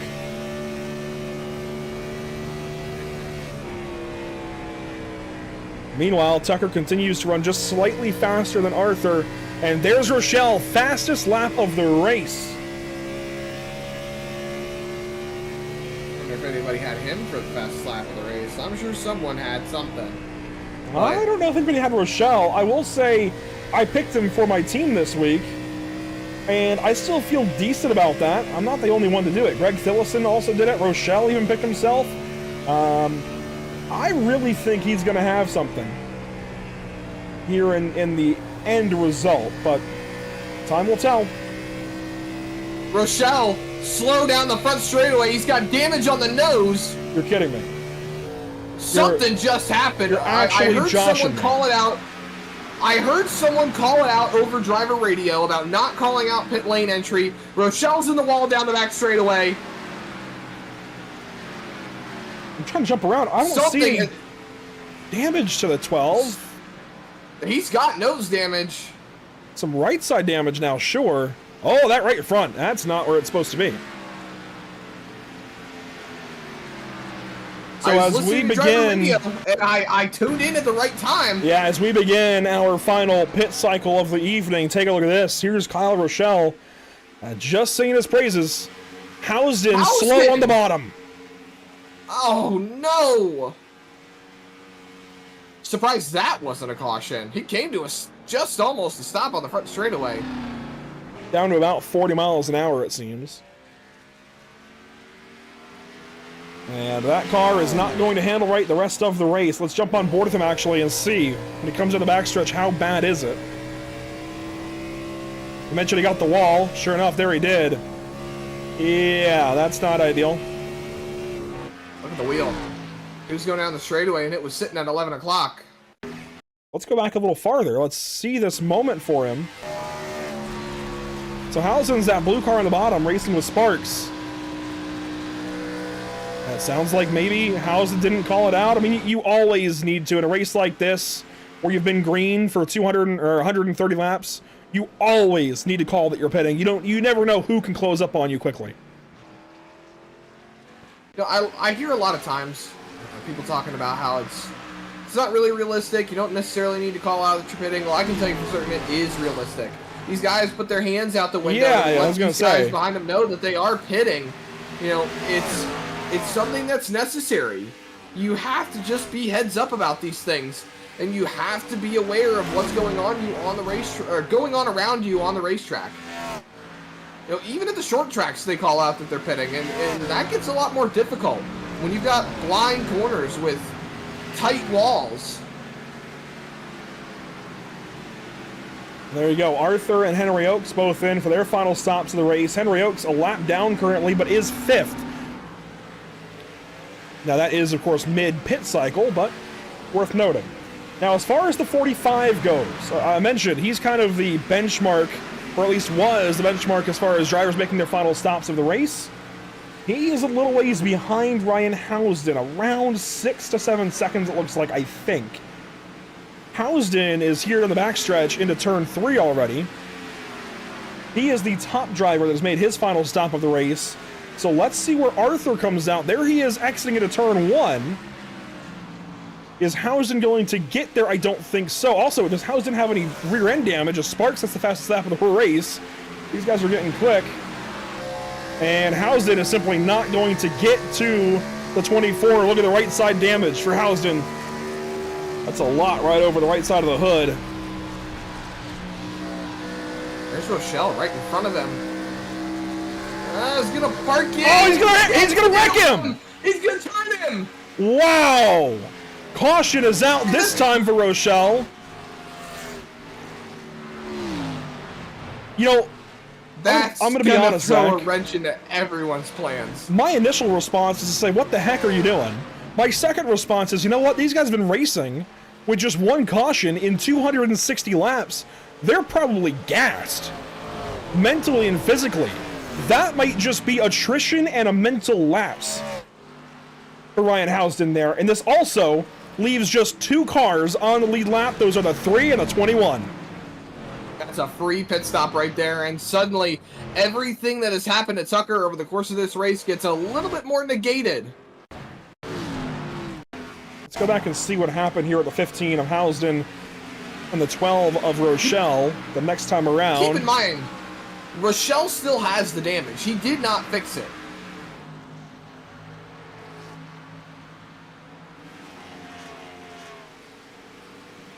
I would argue that the damage to Rochelle's car is probably Housden's fault, if he truly did not call out that he was pitting. I didn't hear it. I was listening to driver radio. Rochelle's just doing his own thing, loose, admittedly, but then... Yeah, you know, with the slide, I take back my what are you doing comment. But this is, what, the 3rd instance that we've caught where it's like, man, if you just lift, self-preservation goes a long way. And I think that's taken for granted a lot on iRacing. I think a lot of guys say, oh, well, I was just doing my thing and you wrecked across my nose. Well, no, if you read the situation and lift a little bit earlier, you probably make it down the front stretch, no problem there. And again, that's where I wonder if mental attrition is coming in for these guys. Again, 130 laps there green or so. 260 with just one caution. This is the 2nd of the night. Again, I want to come down hard on Ryan, but I really think, Zach, that is just a product of running so many green flag laps tonight. I'm just going to let the pawns fall where they may on that one. Race Control is going to give the EOL to the 15 car. So that creates an interesting circumstance. And looks like the crew of the 15 are going to protest that. So we'll see how that goes over the course of the week. But Kyle Rochelle has remanded himself from the remainder of the race. And look at all these cars, Andrew, that are going to stay out and take the wave around. Some of them on 4, 5, 6, 7 lap old tires. And so it begins up here with, I don't even know who, Jared Skinner maybe? No? Keep going. Watrous maybe? Yeah, Watrous. And he's a lap down, even while running here ahead of the leader. So he's going to stay a lap down. But this wave around call will put Sparks, Jones, Christenberry, Motes, Anderson, Senior, Baumler, and Conover back on the lead lap if they stick to it. Behind that, everybody is a lap down, including Housden, who has been in the pit lane for over a lap. He's going to rejoin the field here, or at least the racetrack, already a full lap down, and this puts him 13th currently. Everyone 5th to 11th, as you said, gets back on the lead lap. The first car 1 lap down is going to be Nick Ham in the 88. But a lot of these guys were 2 laps down. So a bunch of guys are getting their laps back now, and there goes Sparks. He's gotten the wave around. There are other drivers getting the wave around. They just stay 1 lap down. Again, that'd be guys like Skidder and Watrous that are at the front of the field here, of the guys that are moving around the field. Moving on the racetrack, I should say. So yeah, there you see Watrous, Tubb, Skinner. They are still 1 lap down, but getting the wave around to catch back up. So Dalton Tucker is the front of the field. I wouldn't be opposed, if I were Race Control here, to throwing an extra lap of caution. I don't think they're all going to catch up. Well, you got also Brad Fulham right there on the bottom of the racetrack. He's going slow. Looks like he's going to have to line up right there adjacent to the leaders. Also 1 lap down. He'll get passed up more than likely on the start here. Be 2 laps down. So you've got 11 cars on the lead lap. Majority of them starting on the bottom. It's going to be Tucker, Kite, and Arthur lining up single only file cars on the top. Here we go. Second restart of the night. 39 laps to go at Charlotte Motor Speedway. What a race this has been. Green flag once again at Charlotte. And Arthur is already trapped behind Ham.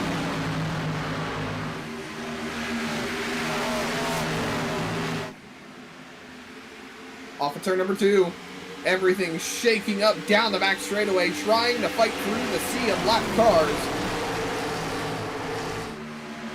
With no ticker and no context, you can't even tell who's running where. Now we've got our ticker back. Now we can see where everything is. It is a full 3 seconds from Arthur to Sparks, from 3rd to 4th. The rest are lap cars in between. Yeah, Zach, frankly, unless we get a caution here, this is a race between Tucker and Arthur, and maybe Kite. Maybe. He's looking good suddenly, as he's on even footing with Tucker. A little bit fresher tires than Arthur. But I think over the course of this run, the 30-some laps we have remaining, I think it's a race between the 3 and the 24, unless we get a caution.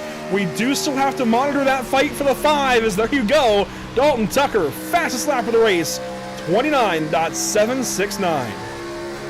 That's going to be a bonus point for quite a few drivers in the fantasy lineup. Arthur, another look down to the bottom.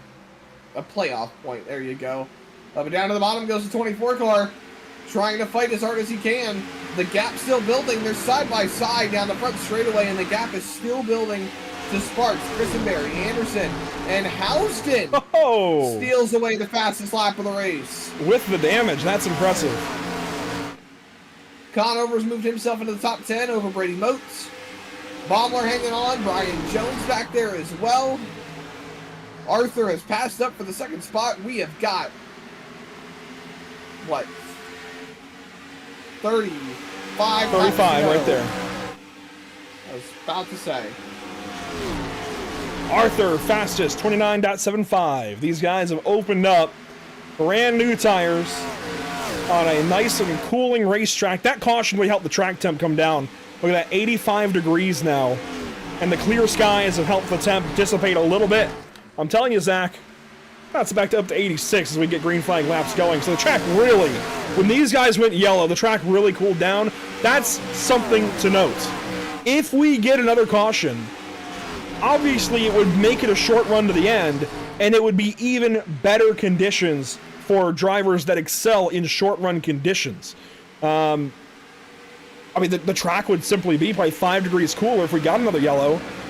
That would allow these guys to really have some grippy racetrack conditions to just go and set big laps and make some big moves. So if we get another yellow, watch out for anybody who was good earlier on a short run.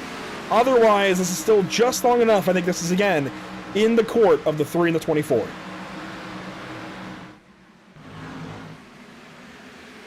Well, if anyone wants to steal it away, they're going to have to steal it away very, very quickly. Get a caution early, get some tires on those racing machines, and try to find a way to punch forward. It's going to be tough, but there is time. Look at this battle. Christenberry and Anderson on back through. Look at this. Fulham is stacking these guys up. That's the white and red car, the 91. Then you got Hunter Sr. getting stacked up. We're going to go 3 wide now, put Fulham up top. Baumler to the inside of Sr. This is the highest we've seen Baumler, I think, all night long. Brian Jones in this. He gets the wall. Josh Conover in this. Christenberry, for reference, is 6th. Now 7th as Sr. pokes his nose ahead. So this is about 6th through 10th right now. Jones being 10th. You know what they say, Andrew? Cautions breed caution. So maybe we'll see a little chaos as we roll towards the end of this race. I think another battle to look at is Sparks and Senior. They may not be close together on the racetrack, but they are close together in terms of the 5. Separated by 1 position on the racetrack, and that is Anderson in the 5th spot. Senior is going to have to try to close up on him. See if he can't pass up that 33 car and go and fight for $150. Now, you talked about it. If Sparks were to win it, that's $100. If Senior wins it, it's going to be $150 in his pot. Well, so it's 50 from Sparks Builders, 50 from you. My impression was the top finisher, regardless, since a McClure car won at Talladega, the top finisher in this gets 50 regardless. That was my impression. Are we talking about the money that Virtus Esports is handing out, or are we talking... No, okay. We have been dealing with confusion with this all day. We have been. The impression was, by my own words, if I remember correctly, if a Morgan McLaren Motorsport car were to win Talladega, Virtus Esports would put up another $50 for Charlotte. So, it didn't matter if Hunter Sr. were to win the race. It would matter if anybody won the race, they would get the $50, which I have already given to Josh Conover to hand out to the winner. I was under the impression that if Hunter Sr. were to win the race, or at least win the 5, that he gets a bonus for winning the race as well, which would imply the $150. I'll tell you what, Zach. You figure out whatever conditions, let us know in 25 laps. We've got 26 to go. That time across the stripe. We got to even see if Senior gets to Sparks and what kind of battle we're going to have for this thing as Christenberry and Conover battle back here. You can see these guys go at it tomorrow night at Mexico City in ARCA cars in the VRB Sundance Pro Series. Conover races for us over at Whiplash Racing in that series. Christenberry races for Darkstar Garage, which is Brady Moat's team. Teammates with Ronnie Norman, Kevin Baumler, and hang on, I will get there. Who am I forgetting right now? Cody Smith, that's who. Oh, Rafferty runs for Whiplash. Oh, you're talking about Darkstar Garage. Okay. Yes, sir. Nope. Oh, in the wall, there goes Christenberry. Whiplash has an affiliation with Darkstar, if I'm not mistaken. It's practically 8 cars in the same house, yes. Well, 25 to go and counting down as Dalton Tucker takes 24 to go. Or no, 25 to go. There you go. He's got just over a half second back, probably 2/3 of a second. Probably the easiest way to put it right now. growing to 3/4 actually. Gets a run out of turn 2 that time. And Donald Kite is right behind Vincent Arthur still. And I know I framed this as a battle between the 3 and 24, but should they get to fighting at any point, Zach, Donald Kite is in a really good spot. That he is. I think these top 3 guys are all in such an amazing spot. The caution was just so well perfectly timed for all 3 of these drivers. Who knows what's going to happen here? Kite pulling up there on Arthur. This is kind of abnormal for the 24. Granted, he does have slightly older tires. He had just pitted before that last caution. Oh, and Kite got squeezed to the wall there. Glad that he didn't hit it, but it was close.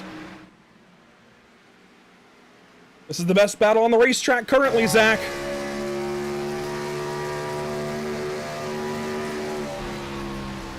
Down in turn 3, Arthur gets a bit of a run on entry through center, and he's going to pull it on exit as well. Really great 3 and 4 for Vincent Arthur, driving away from Donald Kite. We have got 22 laps to go, Andrew.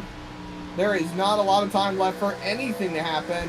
One thing I will say too, we are getting close to only having 10 cars on the lead lap. Brady Motes has dropped an incredible deal off of the restart. Now, granted, 4th on back started about 3 seconds behind the race leader. That gap has since doubled.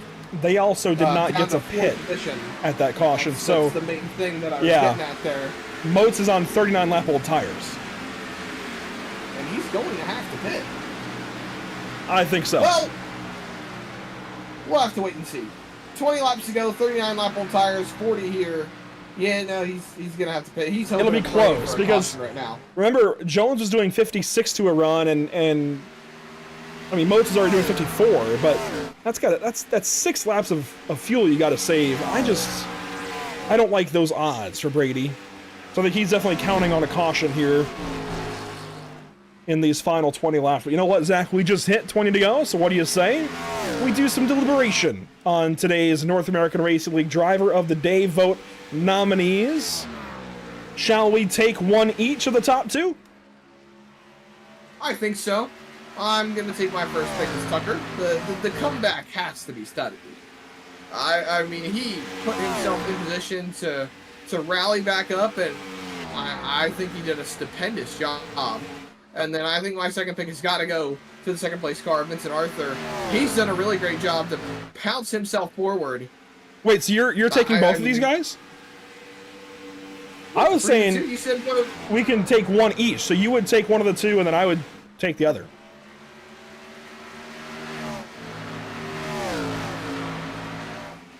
Wait, hold on. I thought you said one apiece of the top 4, meaning we pick one, or like alternating, or? Zach, I tell you what, pick whoever you want. It's simpler that way. Just pick whoever. You confuse me, man. I'm taking the 3 and the 24. Well, there you go. Well, that gives me an opportunity to look a little bit through the field, and certainly I think Christenberry deserves a nomination here today. I know this result is not going to be indicative of just how good he was earlier on in sunset conditions, but he has really impressed me, and I think now we need to watch this guy on all intermediates going forward. And I want to go then to Ryan Housden, 23 laps led. He was up front a lot tonight. I'm sorry, the stuff with the 12 car kind of stains it just enough that I'm going to look elsewhere first. Still, he's done a great job last week and this week. Clearly, he's got this track figured out. I think that stuff with the 12 car kind of works against him. Caution! Caution for Caden Henry Oaks! Massive accident, turn 3. Turn 4. Who would have expected that? Brian Jones! Wow. No way. No freaking way.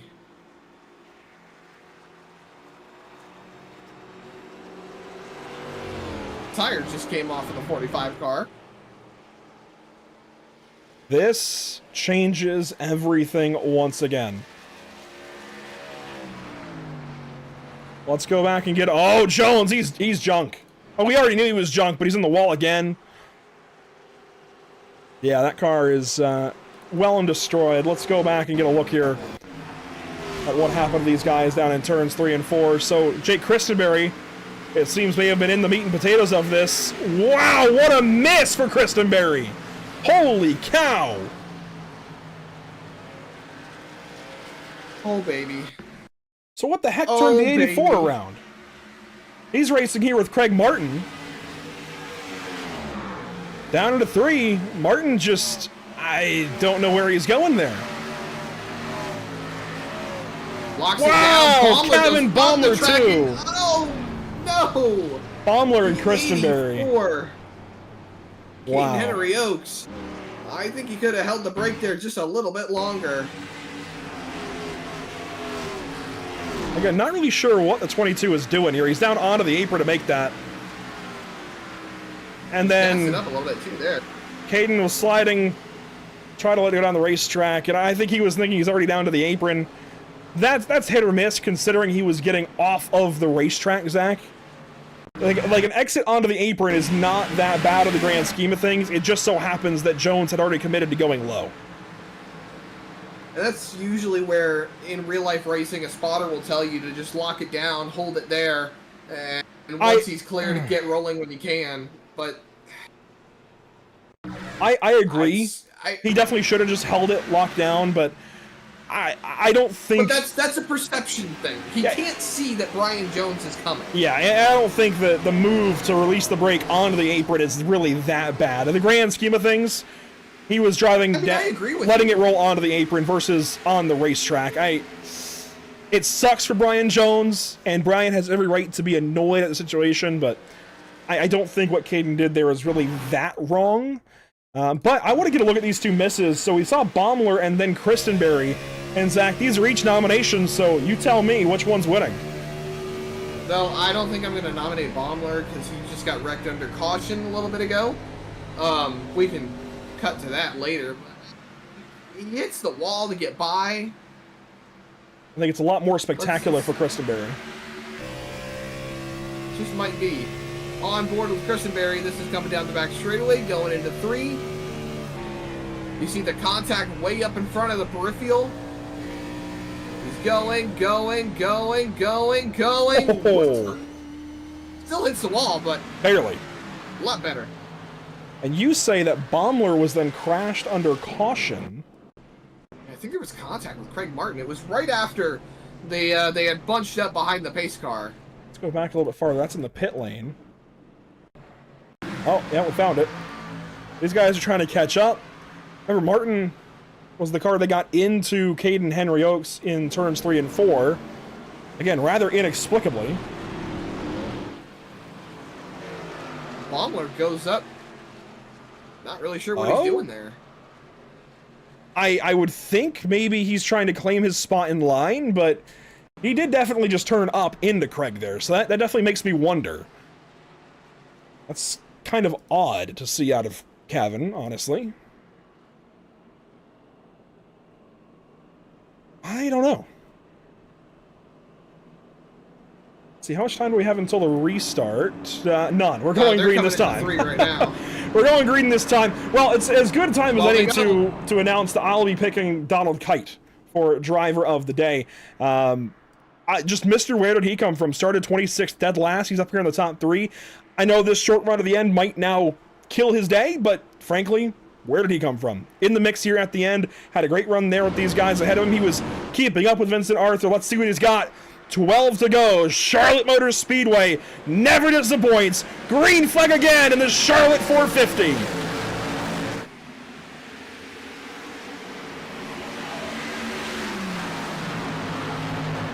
Oh, Spence is going around. He's going to save it. Wow. More calamity, more action here on the restart. Let's get a lap complete, and then we'll check out what just happened. 11 to go this time. Gotta make a count.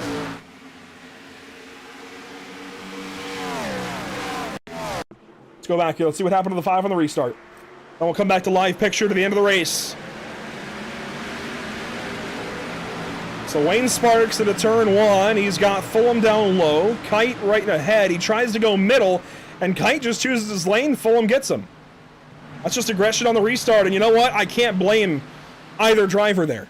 It's practically 10 to go. You're going for it. A credit to the field, though, for missing and avoiding, not bringing out such a quick caution. Cody Anderson, Jake Christenberry, Ryan Housden. Oh, wow. These guys are getting quick right here at the end of the race. I told you, if we got another caution, it would cool the track down another few degrees. There you go, down to 84 now. As we are just a couple of laps away from Tucker potentially leading over 100. Vincent Arthur trying to stop that. That's 97 now led for the 3 car.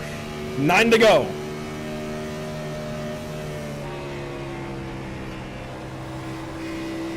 Just about a third of this race has belonged to Tucker.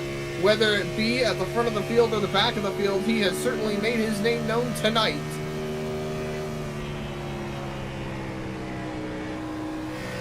There will be a lot of people out in the fantasy lineup that will be overjoyed to see that 3 car go to victory lane here tonight. I picked them both. Points leader, yeah, you did. You picked him for fastest lap. I picked Tucker, Arthur, and Rochelle. So Rochelle had great pace, obviously not the result that he probably deserved. But these two for the win. Who would have guessed it right after the All-Star race a week ago? Who would have guessed it'd be these two at the end? And I think Arthur just gained a bit there on Tucker into turn 3. But he hits the wall on exit. 7 to go. Kite still in the fight as well. He's sitting about 4/10 behind the 24 car. I love this. I just looked over to YouTube chat and I see exactly what I would expect a jaded race car driver to be thinking. Not necessarily saying, but Chase Durham advocating for Vincent Arthur to spin the 3 car. Well, Dale Earnhardt and Jeff Gordon did have rivalries throughout the 90s, so the 24 and the 3 duking it out at Charlotte of all places. That's one thing that you did not expect to see. You've got the 24 of Jeff Gordon portrayed by Vincent Arthur tonight. Gordon was an Indiana native, moved on over to, well, he was born in California, moved over to Indiana because he couldn't drive a full-body stock car in the state of California due to his age. So moved on over to Indiana, started dominating the USAC scene, moved over to NASCAR, and absolutely ripped in the early 90s, started the youth movement in NASCAR. Then you have the 3, Dale Earnhardt, portrayed by Dalton Tucker tonight. Earnhardt is, as they say, one of the good old boys. Born and raised in North Carolina, had to go to work in the mills, then started jumping into stock cars like his daddy did before him to put food on the table for his family, and, well, he certainly made a living out of it, because if you weren't even a NASCAR fan, you knew Dale Earnhardt as a household name. And with 4 laps to go with the line, we've got still 5/10 between these two. It's definitely Tucker's race to lose. There's going to be a lot of connotations around it, and certainly emotions for guys like Chase Durham, who ended up biting a DNF today as a result of actions involving Tucker. Great battles throughout the top 10, by the way. Christenberry, Motes, look at all of this down here to turn 3. Motes, at one point, looked like he might finish worse than 20th. Here he is now in the top 10, racing for 6th. He might just be able to get it. Housden got into Conover right behind him. That could have been real bad. Conover almost spun out. Motes to 6th. I know Josh Conover is... Oh, in the wall, 48 car. I was about to say it. Conover has just not been happy with how his race has gone. Now, Housden to the inside. The 15. Trying to put one more spot on the 48 car. Sparks coming back. Matthew George to his outside. 2 laps to go. Popsicle sticks in the air. Can Sparks recover, get back up there, and fight for it? Meanwhile, there's your race leader down the backstretch, Dalton Tucker. A lap and a half to go here at Charlotte. A little farther back, how about that number 4 car? He is in line to win the 5 tonight. He'd be the highest finisher of the 5 drivers eligible. That'd be $50. $50 for being the top finisher of those 5. Another 50 from you, I believe. As here we go. White flag for Dalton Tucker here at Charlotte Motor Speedway. Final time around. This 1.5 mile behemoth, built and opened in 1960. It has been one of the pinnacles of stock car racing ever since. One of the hallowed grounds of NASCAR. And out of turn number 4, Dalton Tucker makes it 2 weeks in a row at Charlotte. He wins the Charlotte 450. And look at that, into turn 1. Arthur throws it into a spin. That's going to be a nasty crash after the line. But Dalton Tucker, second week running at Charlotte Motor Speedway, puts the number 3 in victory lane. How about Hunter Sr.? Guy knows how to freaking take my money. Ends up getting the top finishing position in the 5, 300 laps. Hey, we did it in under 3 hours. How about that? We've been live for over 3 hours, but the race officially ending at 2 hours and 46 minutes and 21.26 seconds. So getting it in under 3 hours, what a job by Dalton Tucker to rebound. I'm sure there's going to be some hurt feelings after that one, because there were a couple instances that maybe looked at after the race, but Tucker can at least say that he is standing on the top step tonight.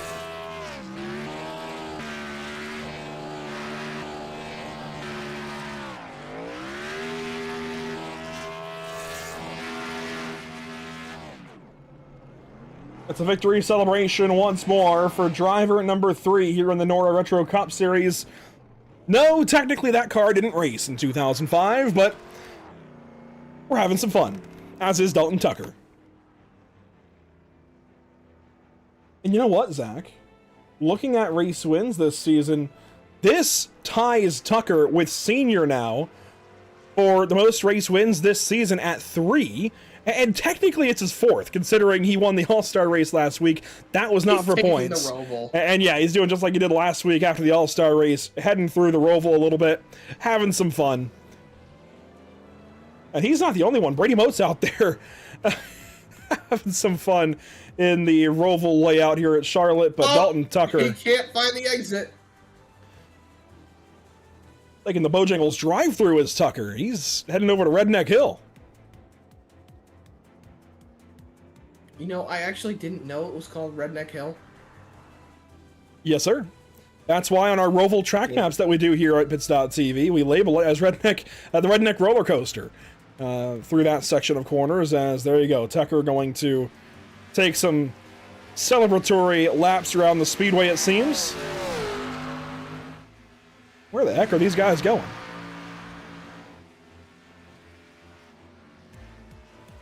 Hauling the mail back around to the start-finish line. Are they gonna do burnouts together? Well, Tucker spins it out. Keeps it off the wall, though.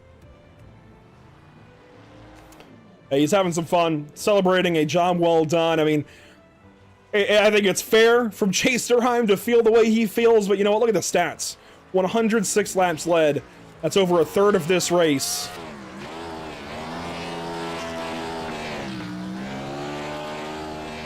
That's a sight. The 3 doing burnouts in the grass. Granted, it's turf at Charlotte, but we'll pretend.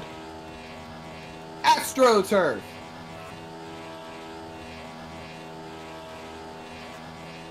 Well, let's take a look here in a second at your unofficial race results. Obviously headlined by driver number 3, who is still burning it down. I want to give him his time in the limelight here, but he is kind of going on for a little while here. So let's take a look back at your unofficial race results here at Charlotte Motor Speedway. The Charlotte 450. 450 miles, many of them led this evening by car number 3. There you see Dalton Tucker first to victory lane. Vincent Arthur second. Donald Kite will complete your top 3. How about that? And Cody Anderson 4th, with Hunter Sr. taking a top 5 and the top finisher of the 5 here this evening. Brady Motes, what a recovery to 6th. Ryan Housden there 7th. Jake Christenberry 8th. Wayne Sparks, Kevin Baumler complete your top 10. Rolling outside the top 10, though, a couple of disappointing finishes for quite a few drivers. Josh Conover being one of them. I know he was open to somehow nab a top 10, but ends up losing it there in the closing laps. Kyle Tubb, another 7 seconds behind him in the 12th spot, with Craig Martin right behind him in the 13th. Nick Ham, 14th, and then Isaiah Watrouse in the 15th position. And then you get to the cars that were one lap down. You've got Jared Skinner in the 04, 16th on the night. Matthew George recovers to a 17th place finish in that one lap down position, and then Jacob Klajulich right behind him in 18th. Brad Fulham in the 19th position, with Brian Jones right behind him in the 20th spot, and then only 5 cars left after that, Andrew, or 6 really. 6. Outside the top 20. There you see Caden Henry Oaks, 17 down. I mean, he had some good moments here tonight, and I think he's still trying to learn this car, learn this field a little bit. I'm excited to see what he can do the rest of the season if he just sticks with it. He's a good friend of mine, but 21st tonight, 17 laps out of it. Nick Geilis there in 22nd, of course. You know what? We should have considered him for driver of the day, Zach, because to be out as early as he was, the first car out at one point in time, and to come back, and I mean, he only got a few spots, but still from 26th up to 22nd, props to him for getting back behind the wheel and keeping this thing alive. 22nd spot, he at least got some points out of it. I appreciate the determination and the lack of quit there in driver 28 tonight. Kyle Rochelle goes 23rd, Cody Smith 24th, Chase Durheim and Ronnie Norman at the back of the field here this evening. Well, drivers did not get the page apparently to report to the interview waiting room, but that's okay. We can move them up ourselves, and certainly the driver everybody's thinking about right now, Dalton Tucker. 3rd points win on the season, 4th though technically on the year for you, Dalton. 2nd in a row here at Charlotte after winning the All-Star race last week. You double down, win the 450 here tonight. To start off though, let's reverse way back in the race. What happened there with Chase Durheim?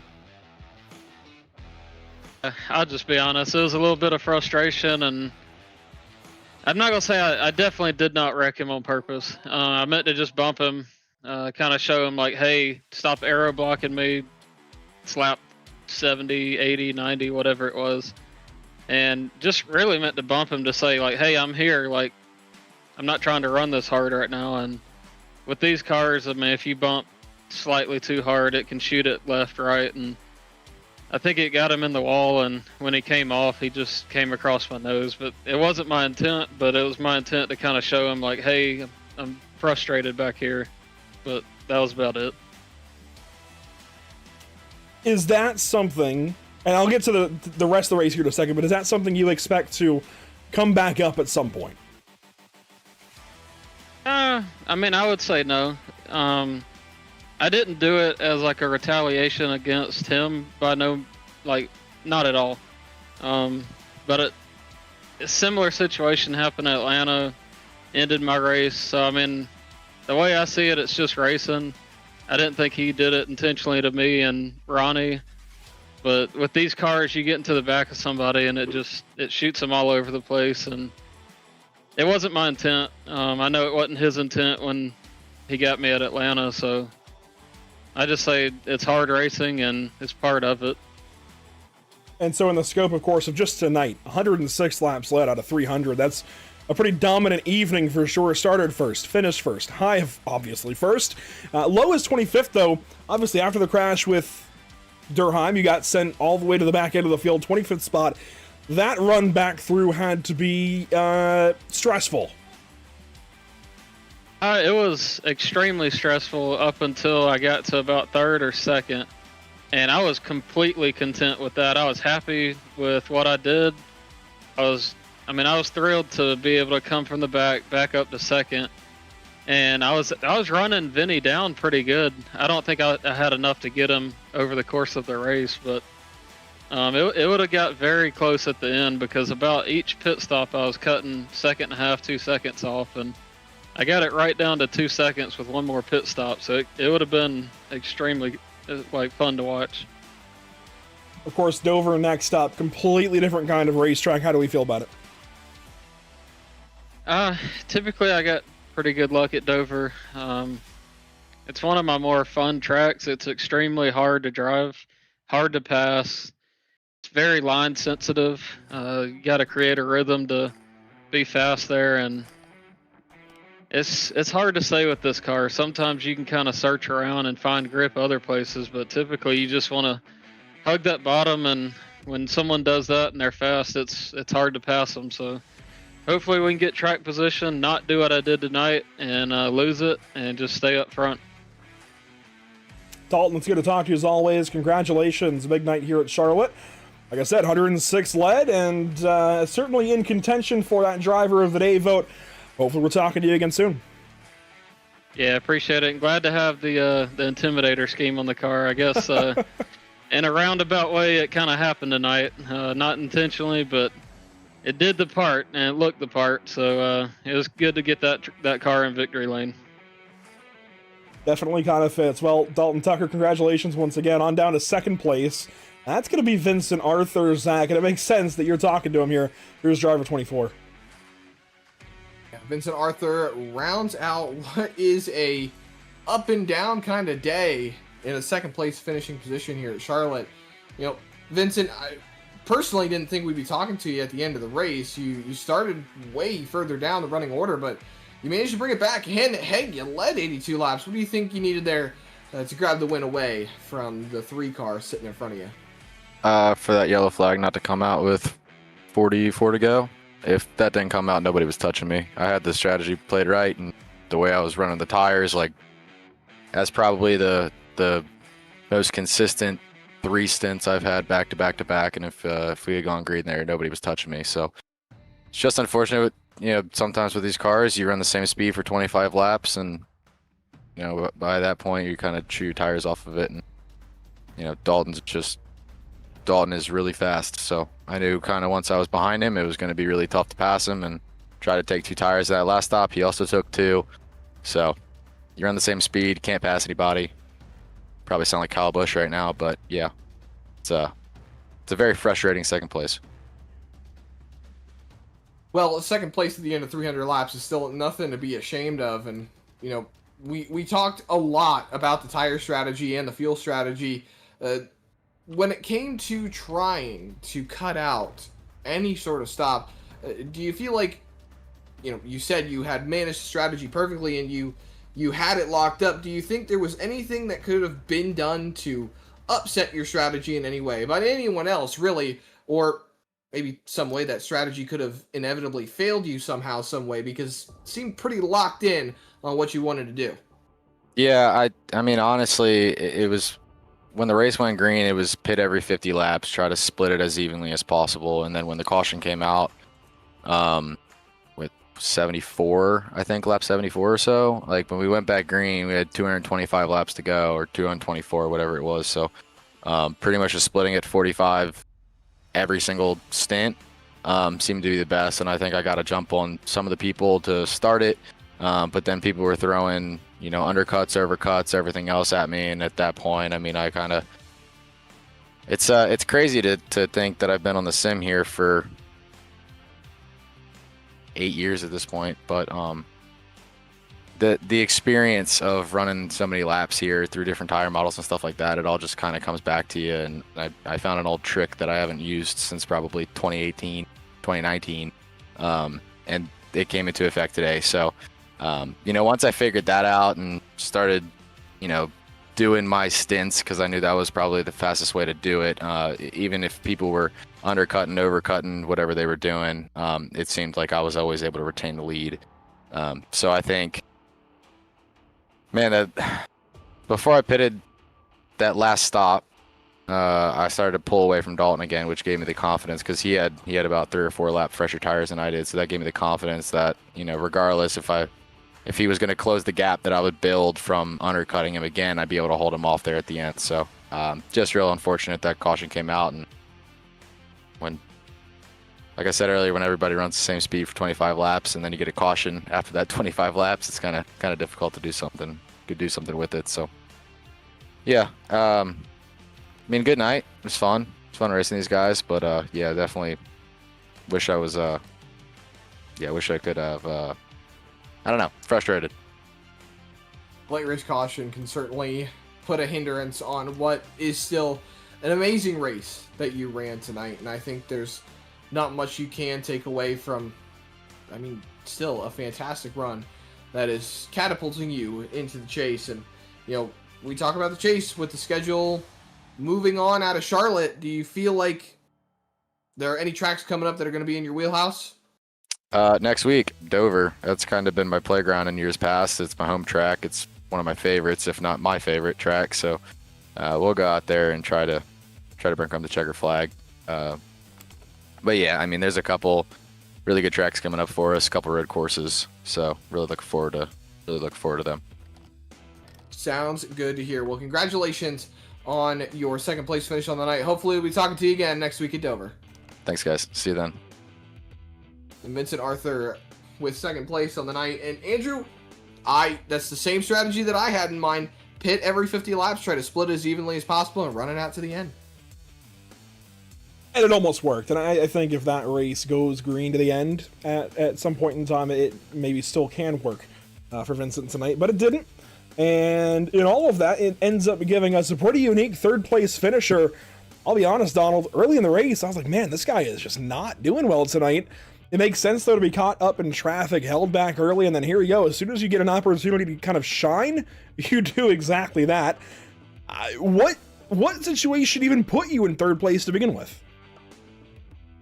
Well, I would have to assume that at some point in the last, 75 laps or so, because the whole JS crew had been pitting at a specific time to try to have even stops through the rest of the event, but other people weren't. And then all of a sudden, people were pitting before us.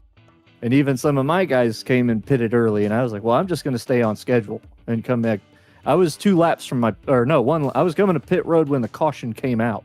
So it fell in my lap, but I guess we'd flip the roles there somewhere in that final pit stop.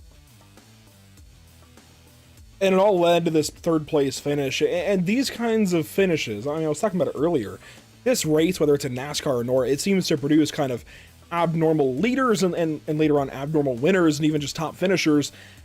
I hate to say it, Donald, but I think you kind of fit that category tonight, right? Like, you just don't usually finish third. You're not usually talking to us. We're happy to see it. So is this maybe a momentum shifter for you as we get into the summer months? I mean, heck, next week at Dover, we kind of begin that trend of summer tracks, like stereotypically summer tracks, Dover, Pocono, Michigan, that kind of thing. How do you attack that? Does this help? Well, as much as I'd like to sit here and tell you and fluff everything, but Charlotte's one of my favorite ovals to go to. That probably had a lot to do with it. I just won here in a league a couple of weeks ago, so I'm familiar with getting around this place. I may not be Dalton Tucker or Vincent Arthur, but I'm fairly decent. Also, the fortune did fall my way a little bit. Not to say I wasn't going to finish well. I think I was looking at a top 7 if there wasn't a yellow flag. Maybe not a podium, but I mean, hey, when it happens, I'll take it. But first mistake, I probably should qualify more. I don't qualify at all because it messes me up having to focus on a track for 10 minutes and then flip over and do another one. So I don't even qualify every week. I just start last. So that probably doesn't help either, trying to crawl my way through the field. But it just fell my way tonight, I guess. I mean, I'd like to think I'm at least a top 10 contender most times if I'm not wrecked, but hey, I'll take a third anytime I can get it. And of course, again, this is a big result, I think, just for points. So even if it's just points tonight and kind of back to the grind next week, I think it's a near win for you, certainly. You know what? When you got behind Dalton and Vincent there in those late runs, you kind of held with them. So props to you, Donald. Good to talk to you. It's been a little while. Hopefully we make a habit of this and talk to you a little more. Yeah, I'd like to find my way in here at least a couple more times over the next few weeks. We'll see what happens. But it really just comes down to everybody at Juicy Spider. I know there's like 5 of us or something out there now, but really the sponsors just give us these great opportunities and put us in great positions. I mean, I don't know how much the other guys mentioned it to you. I know you probably talk to Hunter at least once every 2 weeks, but the Juicy Spider guys, Nick and Mike, whenever they're not working on graphics and stuff, they have us working in ties with NASCAR drivers trying to get us faster, and we're getting information from Sebastian Marin, who's going pro, and Kwame Scott, who's been pro for a while now. So any kind of performance boost that we get every now and then, I think you could probably see us climbing up the ladder each week that goes by. All the JS guys are kind of just sitting in there. You know, we're not, hell, we were all together on the racetrack tonight. I think you could probably go find us and see a whole line of Juicy Spider. But it really just comes down to those guys giving us these great opportunities. And luckily I got to fall in behind Vincent and Dalton to see what the hell they were doing so I could copy them. So that's probably why I stuck with them. Hey, Donald, it's always good to talk to you. Congratulations. And I'm hoping this turns into something more. Again, I hope it's a little more habitual for you to be up here. Congrats. Thanks, guys. I appreciate it. Thank you, Andrew. Thank you, Zach. There you go. The Juicy Spider, number 21, good-looking car, finishes third place tonight, Zach. And now we get to look forward. Dover Motor Speedway next up for these guys. And, you know, we have a lot going on here at Pit Stop TV in the next week before we even get there. But for these guys, they're already qualifying and setting their lineup and everything for next week. Dover, 240 laps. That is going to be a punishing race.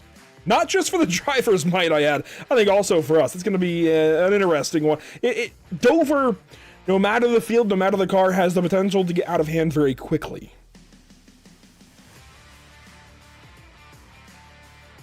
And Zach, you are muted again.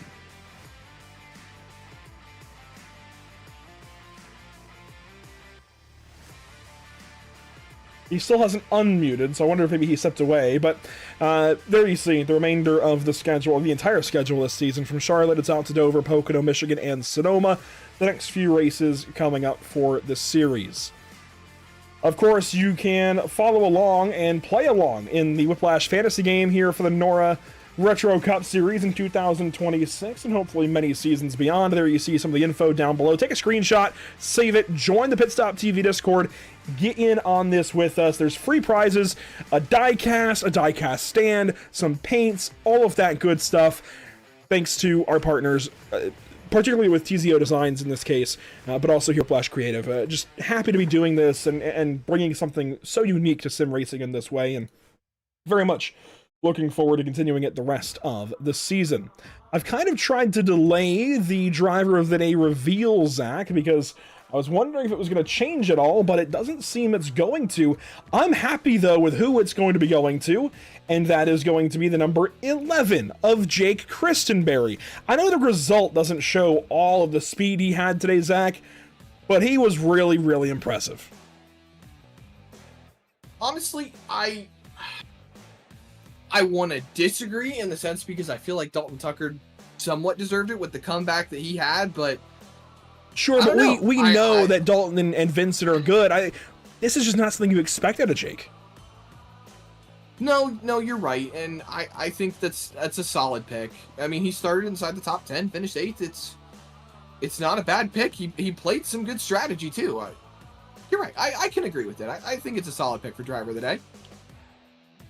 Good to see Jake up front and leading a bunch of laps here this evening, and we're going to see him do some work tomorrow night at the road course in Mexico City in the BRB Sundance Pro Series, along with the other two drivers in this camera shot, Brady Motes and Josh Conover, and even a handful of others throughout the field, guys like Kevin Baumler and Ronnie Norman, and I'm probably missing Cody Smith. That's the other one, but yeah, good to see these guys do well tonight. Solid race this evening. If you look at the CC's business race stats here quickly, only the 3 cautions. For a league like this to do that, I think the cautions were still kind of silly.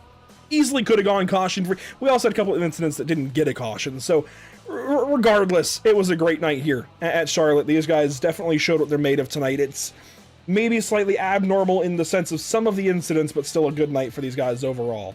Looking forward, what we have next up, again, ARCA Cars tomorrow night at Mexico City, the BRB Sundance Pro Series, rolling into race number 4, Cinco de Mayo. Good place to be then, Mexico City. It'll be a lot of exciting racing on the road course tomorrow night, and then more road course action this Thursday with the North American Racing League GT3 Pro drivers on track, and of course the schedule changing a little bit as we had Wednesday scratch on us. Unfortunately, Brody Wilhelm not able to make it for the Dirt Sprint Car Championship Series race at Kokomo this week, so that has been pushed back, but we do still have more on the schedule, at least as it stands, and that includes Friday's Steering Wheel Nation race at Charlotte on May 8th, and then Saturday's May 9th event, that is going to be the All-American Racing Network charity event benefiting breast cancer awareness this Saturday evening. Again, 3 races on tap that evening. Legend cars on the front stretch, ARCA cars with wives and girlfriends, and then the big boys come out to play in the trucks. It'll be a lot of fun that evening. And then, of course, we have Sunday off for Mother's Day and back at it on Monday for the NORA Retro Cup Series at Dover, Zach. And I mean, a lot of great races, a lot of great racing coming up, plenty of places to watch. Always plenty of places to watch. You can always go to pitstoptv.com to see any and all leagues that we cover here on Pitstop TV. Facebook.com/PitstopTV, Instagram.com/pit_stop_TV, TikTok.com/pit/PitstopTV1, Twitch.tv/PitstopTV_ no. Twitch.tv/pit_stop_TV, YouTube.com/PitstopTV1, and X.com/PitstopTV_. So many great places to follow along. So many great races that are coming up. I know. The Wednesday night show got delayed a little bit, so we're not having a full week of sim racing. But heck, that kind of would have been a little bit cool if I'm not totally curious about how it would have gone logistically. It would have been fun. It would have been a lot, but it would have been fun. But it does give us a reprieve, at least on Wednesday, to kind of sit back and relax just a little bit. Still plenty on the calendar, and a big thank you to those who make it happen for us. Harpoon Design, Sparks Builders, Clark Contracting, and NORA. And of course, the partners here at the channel, Whiplash Simcams, MXWraps.com, ATVO, Murder Sports, CC's Business, the North American Racing League, Whiplash Creative, and TZO Designs. Also, Zach, before we leave, quickly, look back at the results. This top 5 will be the top 5 that are eligible for the 5 at Indianapolis later on this season. So Dalton Tucker, Vincent Arthur already. That's good company. Dalton Kite and Cody Anderson kind of wild cards, and then Hunter Sr. points leader right now. That's cool to have in there as well. Brady Moats 1 spot out of it. Ryan Housen, Jake Christmer, they were close too, but congratulations to Hunter Sr. on winning that this evening, and we've got a very interesting and I'd say stacked 5 for Indianapolis later on in July. Thanks so much for watching this evening. It has been a pleasure as always, but that will do it for us here this evening from Charlotte Motor Speedway. Just 3 yellows in 300 laps. It was a lot of fun. Race 12 in the books. Race 13, that's Dover next week. Until then, thanks so much for watching. Join us tomorrow night. The BRB Sundance Pro Series goes road course racing for the first of 3 times this season. That's at Mexico City tomorrow night for a fiesta for Cinco de Mayo. We'll see you mañana.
Zelazny might have a run here. He pulls up. 2 laps to go at Auto Club Speedway. What a run this has been. 5 cars out front just dancing around for the lead. Salas back to the bottom. Honeycutt stuck up top. Slide job out of Salas. Crossover out of Honeycutt. 23 should have a big run here. He does. You see Salas starting to cover it up. He goes up the racetrack. Honeycutt's clear of them both. He shoves it up in front of the 23, gets himself loose. It'll be white flag this time by. Salas down low. Zelazny looking for a hole. Side by side, 3 wide, coffee in it. White flag is in the air. 1 lap to go. Brought to you by Whiplash Simcams. Who is going to win the Luke's Playhouse 200? Honeycutt controlling the race. Coffee in second. Tires are aging. Zelazny off the top rope. Got a little bit free. He's going to crash with lights. And yes, wall there. Who knows? Honeycutt, though, leading the race. Can Coffee get a run? He's going to send it. He hits him. Big bump and run. Coffee's going to try and get away. Can Salas get there? Coffee's going to crash. Salas is going to crash. Watch Nick Lights here to the stripe. Salas is going to do it with no front bumper. Unbelievable. Wow.